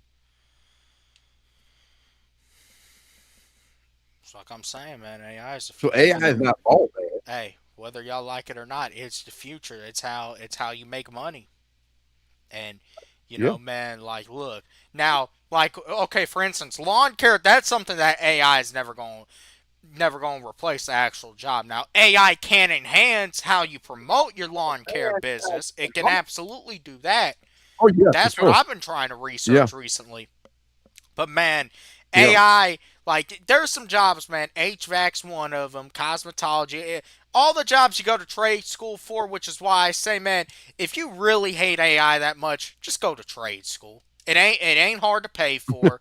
You ain't going into debt like you are for college. Man, just go to trade school. But see, then a lot of these people they don't want to get their hands dirty either. So you don't like AI, but yet you're not trying to actually participate in the things that don't need AI. Everything you're doing, you're gonna have to right. rely on AI at some point. Yeah. But you know what's funny though? As a content creator, YouTube encourages you to go use AI, Yeah, but they actually use it against you.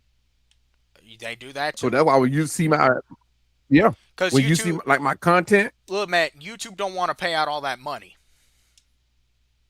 I'm exactly. gonna And be now they're real trying to with you. recoup that. Yeah, But that's why I come through with my content. I'm either coming off the head. I be writing notes down, even when I'm at work. I'm writing notes down. Something things I'm gonna cover in my content, right? And then I go to I read different articles and I write down that. I'm not gonna do anything verbatim because AI catch that too. Because if you rewrite somebody's article and put it through AI, they're gonna YouTube recognizes that. So that's why my content is probably 95% authentic, mine right? is too. But yeah, so YouTube can't say, well, yeah, he's using somebody else's idea. Well, Like my thumbnail, I don't do so what everybody else is doing. I try to do something like drastically different from what everybody else is doing or what YouTube is trying to do. But AI is here to stay. It's just all matter how you use it. it's all about how you exactly, man, and you got to learn how to use it too.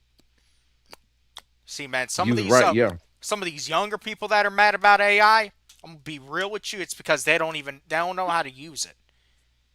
They're jealous. Right. They don't know how to Right. use it, man.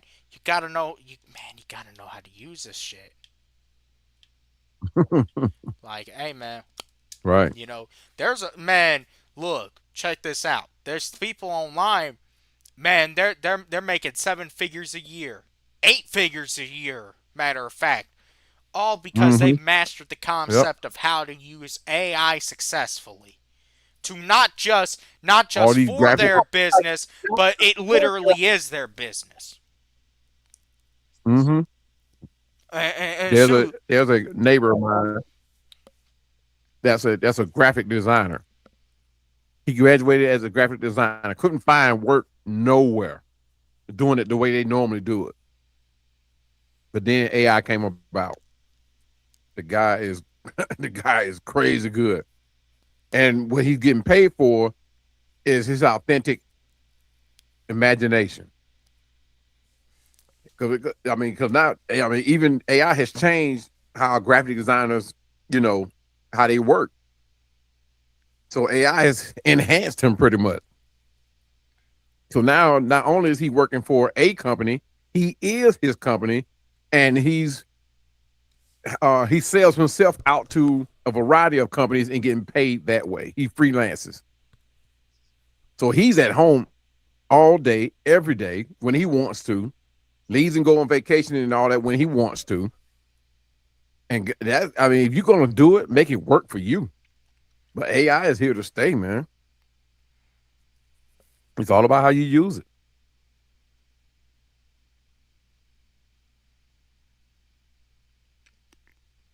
Only thing about AI that I'm concerned about is the jobs that it may eliminate. Mm-hmm. You know, that's part of the game. where That's Yeah. part of the game. I Yeah. get that, but you're not gonna sell that to me. I'm just gonna feel that way. I think Mm, that the basic thing that men, I'm not nothing against the women. I mean, women go out here and make their money, but mm-hmm. from the beginning of time, man has went out in the world, Yeah. whatever world that was, and worked with his hands Right. and Right. provided for his family. Mm-hmm. That's the basics Yeah. of it. That's how the snake got Eve. Adam Mm-hmm. was out there in the garden handling his business, and he left her home, Mm-hmm. left her wherever she was, and that's how they got to her. But I'm Yeah. just, just threw that in there. But I'm just saying that's the thing about AI that I'm just not adapted to because of just the basic instinct of a man is to get up and get out, like Outcast said, get up, get out, and do something, Right. you know. And now with the AI you can stay at home, and well, COVID did all of that too. So, but you can stay at home and pretty much earn a living. You don't have to go anywhere. You don't have to go anywhere. You don't have to make no moves. Right. Um, and I know a lot of people are, they're concerned about the people that are getting assistance. Yeah. Yeah.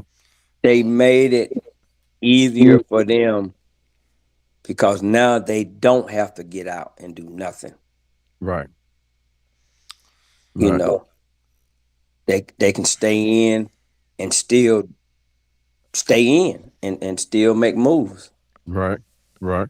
That's the part I'm talking about. well, Yeah. that So, that you you're know, right. You're right. But at the same time, like we say, society has changed. But you're right. You're right. Cause hey man, look, men got their specialties and women got their specialties. But the thing about a woman's specialty is they ain't nothing that AI can really do to take away the woman's specialty. Right. That'll always be around. That always gonna be around. Yeah. Yeah. Yeah. That's just like, let me give you another example. A lot of people now, and I know people that do this. They they have a card for everything. They do. They never use any currency, cash currency. And Mm, me, I'm a cash guy. If I can work it out in cash, that's what I'm gonna do right. for different reasons. Because I remember when I used to be at work and people used to, oh, man, man, old school, you still carry around cash.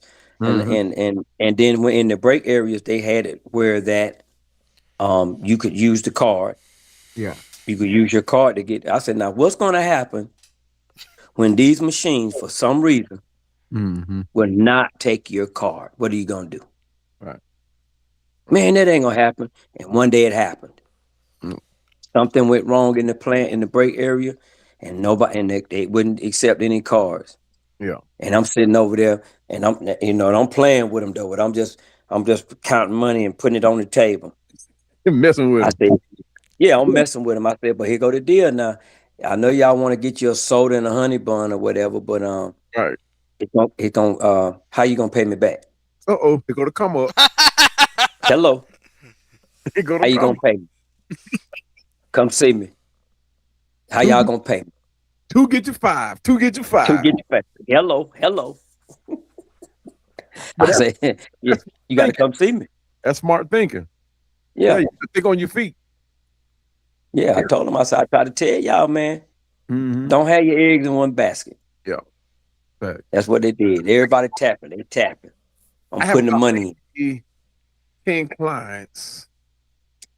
I probably have like maybe 8 to 10 clients that still pay me by check.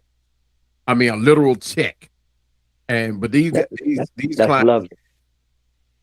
these clients are they're elderly, so I let them do it. They don't do the cash app, they don't do the Zelle and money transfers and all that type of stuff. So I allow them to do. I don't do that for everybody. My mama still write checks to the Yeah, guy that cuts her grass. yeah. And see, like with them, man, is if they have the check wrote out and they'll leave it like under the mat. I, Right. I got one guy that leaves it on the golf cart, and the thing, you know who to do that for. You're not going to do it for everybody because Exactly. everybody don't write good checks. Let's be honest with Right. you.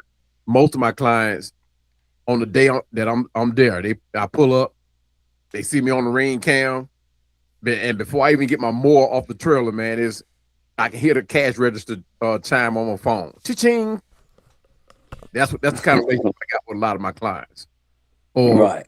before I even go to get to my after I'm done and I'm pulling off, I hear my phone go off. Cha-ching. Yeah, I mean, but you can't do that with everybody, right? No, you can't. That's how I was able to get all of my clients like right out here in Douglasville, right? Because I kept the ones that I've never had no problem with. Because at one point I had like 60 clients, right? And like maybe like 4 or 5 of them, it's like okay, uh, and get it. I know I know money people have issues, right? They got bigger fish to fry, but all I do is show me the same respect you show everybody else. Give me the heads up. Don't be trying to run game on me. You know how much this thing costs. If you call Joe Blow down the street, you're not going to get. You might pay a little less, but you're never going to get the quality of work. The quality of work. That's You what's know what I'm important. saying? So, and that's how I was able to retain clients. That's how I was able to get clients because my name rolled on it. So the grace that I extend you with one client, I'm not going to extend to all of them because all of them are not the same. And that's another reason why I started using. I'm not going to say relied on it, but started using AI. Was I was able to stick all of my clients into a system, and it gave me the most direct route where I made the most money. If I had to explain it to you, I have to kill you. But yeah, I was able to plug all these names and these addresses into this app, and it gave me the route that I need to take to make the most money, and it worked. It What worked. what what I you don't use use? AI for a lot of You stuff. what you use? You use ChatGPT? I used TapBT and Yard Mastery. I think it was. Yard I think it Mastery, was Yard okay. Mastery. But you use Yeah, ChatGPT. it was one of those. Let me ask you a question. Do you pay for ChatGPT? Mm-hmm.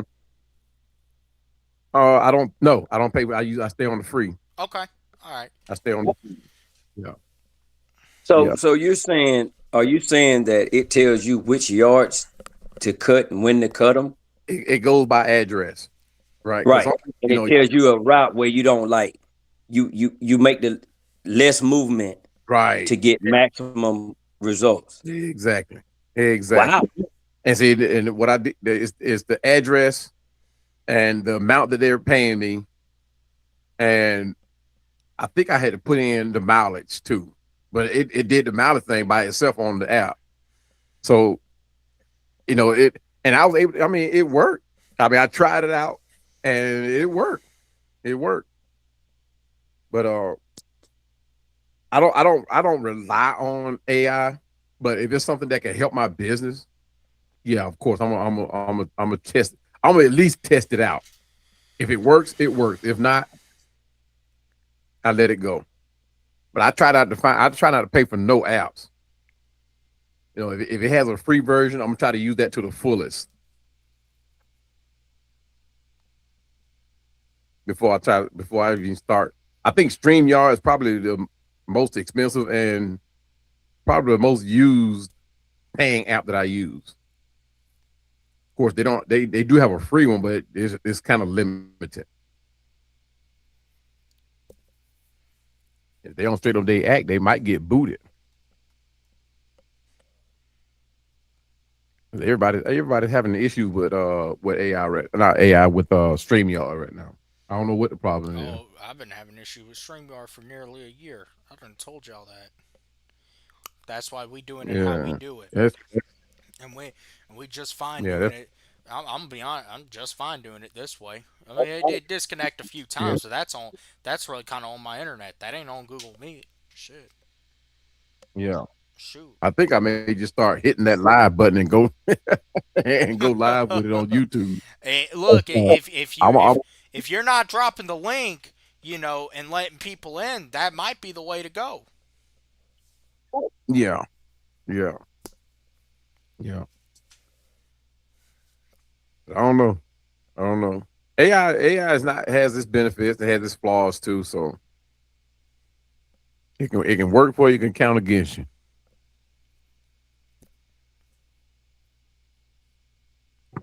Hey, you know what? I'm kind of changing the subject a little bit. I remember last week when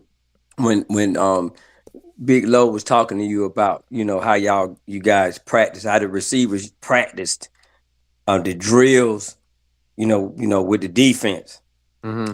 And I didn't ever tell him this, but when I played ball, we really didn't do those drills because the blocking was different. Because we used to could crack back. Yeah, yeah, So, we was able to do a whole lot of other things blocking in the blocking schemes that they just, man, they'll put you the way we used to block from a flanker position. Man, hmm they would, man, they probably suspend me every week. Shoot, crack back blocking was my specialty, especially on the linebacker. You just get that man blocked. You do what you got to do, but you get that man blocked. You get that man blocked, man, especially on the linebacker, or he watching the play and I come across and get him. Yeah, yeah. That's illegal now. Yeah, that's illegal. You can't do that now. I was It's thinking about that. I yeah, was like, I forgot to tell him that. Nah, we crack back. We yeah. crack back block. That was a specialty. Now Get that look, linebacker out of that play. it's gonna Shit, get to a shit, point man. The where if, the Carolina if Hurricanes you're just a won the receiver, World Cup. oh yeah, yeah, yeah. I saw that, but That's two for them, man. Yeah, they ain't gonna be able to party like the Knicks are though in New York. I can tell you that. That's in Charlotte, man. They're gonna get down, bro. Nah, that they playing Raleigh, right, Evan? I'm saying they probably going. You know what? You're right. I'm thinking Charlotte. Nah, they do play in Raleigh. Oh, nah, they ain't gonna. Well, look now. You know you got Well, shit. Hey, you don't a lot got a of hockey colleges team, around OG? there, so they used to it. Huh? You don't got a hockey team? Nah, if I would say any hockey team, but I used to kind of try to rock with Thrashers back in the day. But Yeah, yeah. I mean, we don't have one over here yet, but if we do, I'm riding with Atlanta team. yeah, yeah, yeah. I don't do nothing up here in Carolina, man. That's Yeah, why I didn't really think Oh, you about it. really I do thought I'm Napa. thinking they was in Charlotte, but yeah, they in Raleigh. But you know what though, man? They man, look. But see the fandom though, you got to look at it. I mean, they do what they do. You don't hear nothing negative, and they able to bring a top tier hockey team to the Carolinas, man. The stadium was Basketball, sold college out tonight. college basketball country. yeah, yeah. Their Say stadium what, was sold Avery? out tonight for their watch party. Oh yeah, yeah, of course. Oh, they look like I just said. This a college. These college towns. And Duke Tobacco runs Road. Raleigh. Duke runs Raleigh. Oh yeah, for sure. But Yeah. see, you got so many, you in the area, you got so many major colleges that Carolina State, um, a little further away, Wake Forest. You know what I'm saying? But yeah, Duke kind of run things, especially when Coach K was there. Hmm.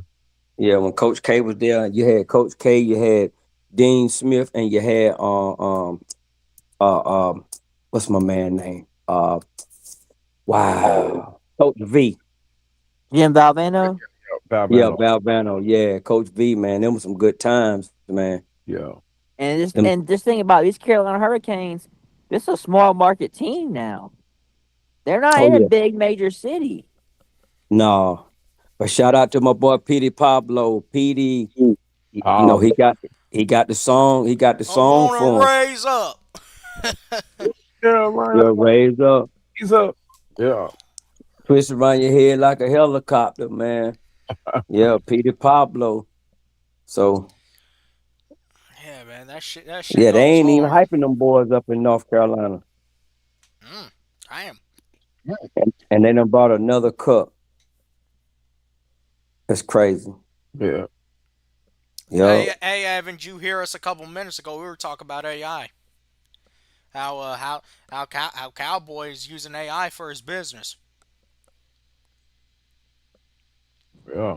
And don't get me started with no AI. It's not all bad. You know, I'm it's not a fan of AI. um, how you can make it work for yourself, right? And a lot of people use it for all the wrong reasons. A lot of people show their true color with AI. So it's not all bad. It's not all bad. AI can actually be helpful for you if you use it the right way. It helped me because I know, like, if I had to put calculate mileage and what I charge these people, I wouldn't be able to think of it off the top of my head. I mean, yes, I can sit there and look at a map and draw it out and be like, okay, if I go this way, keep that client, go this way, get rid of that client, go this way, keep this client. I wouldn't be able to figure it out. That's just the honest. I mean, I wouldn't be able to figure it out. And truthfully, I don't think anybody would. Wow. I might need to check it out. Cause me, like I said, man, the only thing is that the job that is probably um affecting. Yeah, yeah, I use AI to help me brainstorm. yeah. It actually works. It actually works. Because I'll give it an idea of what I kind of want to do, and it'll like suggest some things. I'm like, okay, see, I didn't think about that. Yeah, yeah. And see, like during the course of the week, before I do my content, all the notes that I take it over the week, things that are off the top of my head that I write down that I don't commit to memory. If I take all of those notes and put it into AI, it will create it for me. I won't have to sit there and waste another whole day trying to create it. It'll do it for me. Wow. But I don't like I don't go in there asking AI and say, hey, uh, give me a content on let's just say playing the Carolina Panthers, and I go off of that. I can't do that. I See, want like if you're doing like stats for football, you know, I always double check it because sometimes AI give you a bad number, yeah, that part. That part. and sometimes I know certain things to be true, and it'll give me a wrong answer, and I'm like, "That's not correct," and it'll be like, "Oh, thank you, you're right, I was wrong." Right. Exactly. Yeah, you always got to double check everything, even if a human wrote it. Yeah, That's true. that is true. Yeah. It's like the profession I'm in; they teach you always cover your own ass. Yeah. That's for everything you do. Cover your own ass. Right. Exactly.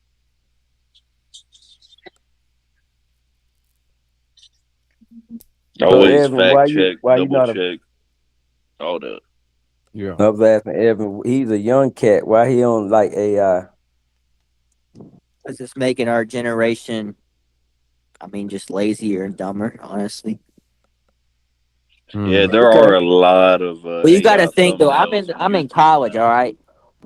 You got to think now. Like I always enjoyed going to class, but what's the point of going to class now when the tests are online and all you got to use is chat?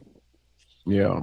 It's just making the whole college landscape, and Chandler can agree to. It's making the whole our generation lazier and dumber. Is what it's doing. Yeah.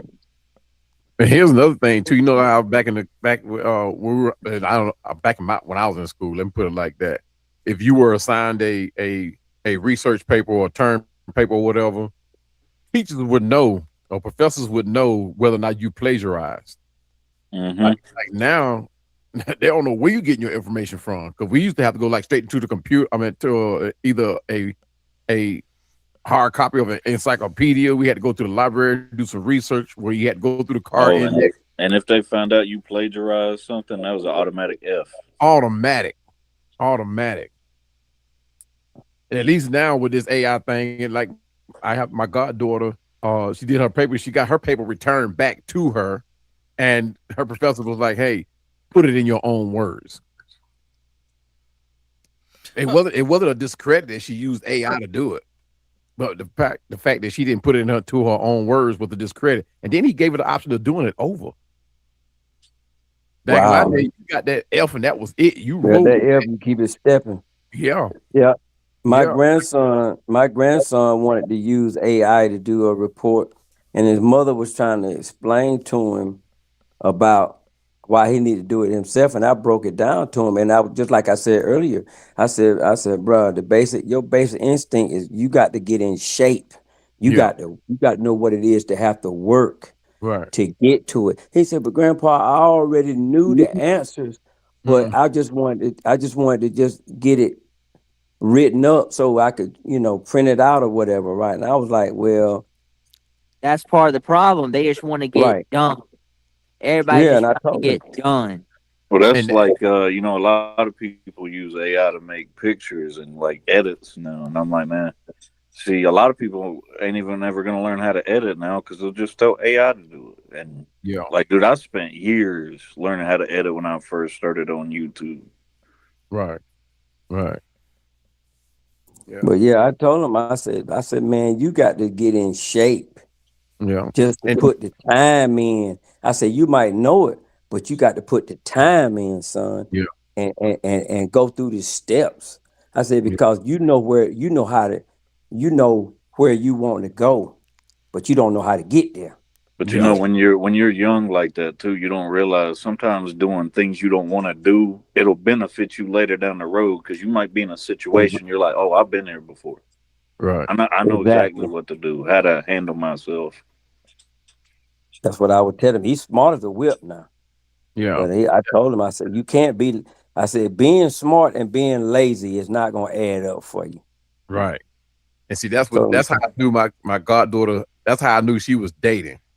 Because when she did that paper, I asked, the same thing with you just said. She's smart as a whip. She's over at Emory now. She's gonna become a doctor.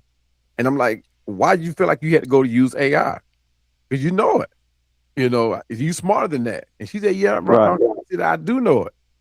And she said, but I had to go ahead and get it done because I had going out on the date. I said, whoa, wait a minute. And she said that like she tried to run it so fast by me, like she didn't expect me to catch it. I don't know if she didn't expect to say it or she just didn't expect me to catch it. I said, whoa, back up. What'd you just say? She said, oh, I had to go ahead and get it done. I said, no, finish that. She said, well, I'm going out on a date. I said, wait a minute, when you started dating? Not that I was being so out of the loop that I didn't expect her to start dating because she's a very beautiful young lady. But the fact that I didn't know. Man, they don't know the struggle of having to write like a paper for a class. Yeah. And the teacher says you got to have like 500 or more words minimum. Yeah. And I remember sitting there the day before that shit was due, just sitting there for hours thinking, what can I possibly add to this at this point to make it reach the minimum? Right. Like that, I don't think a lot of them will ever get that struggle where you're sitting there racking your brain trying to figure out how you could add to a topic. I don't think most of my generation could write an essay without using chat or any type of research. Oh, of course not. Most of them won't. I don't know how they do it in y'all's state, but in North Carolina, when you're a junior in high school, they make you write a paper. And I remember they said that I'm good at writing. It's just the only criticism the state had it for me was that I go off and ramble on like a topic too long. Yeah. And see, these professors know that too. They know if they give you a title or a subject they know it's hard to do 500 words at minimum, right? And that's why you got the assignment because, like you just said, there are certain subjects that you can ramble on for like hours. You can just do it. But if they kept it in a general, it makes you use your brain. You got to think like that part. You actually got to think about what you're talking about. Facts. Yeah.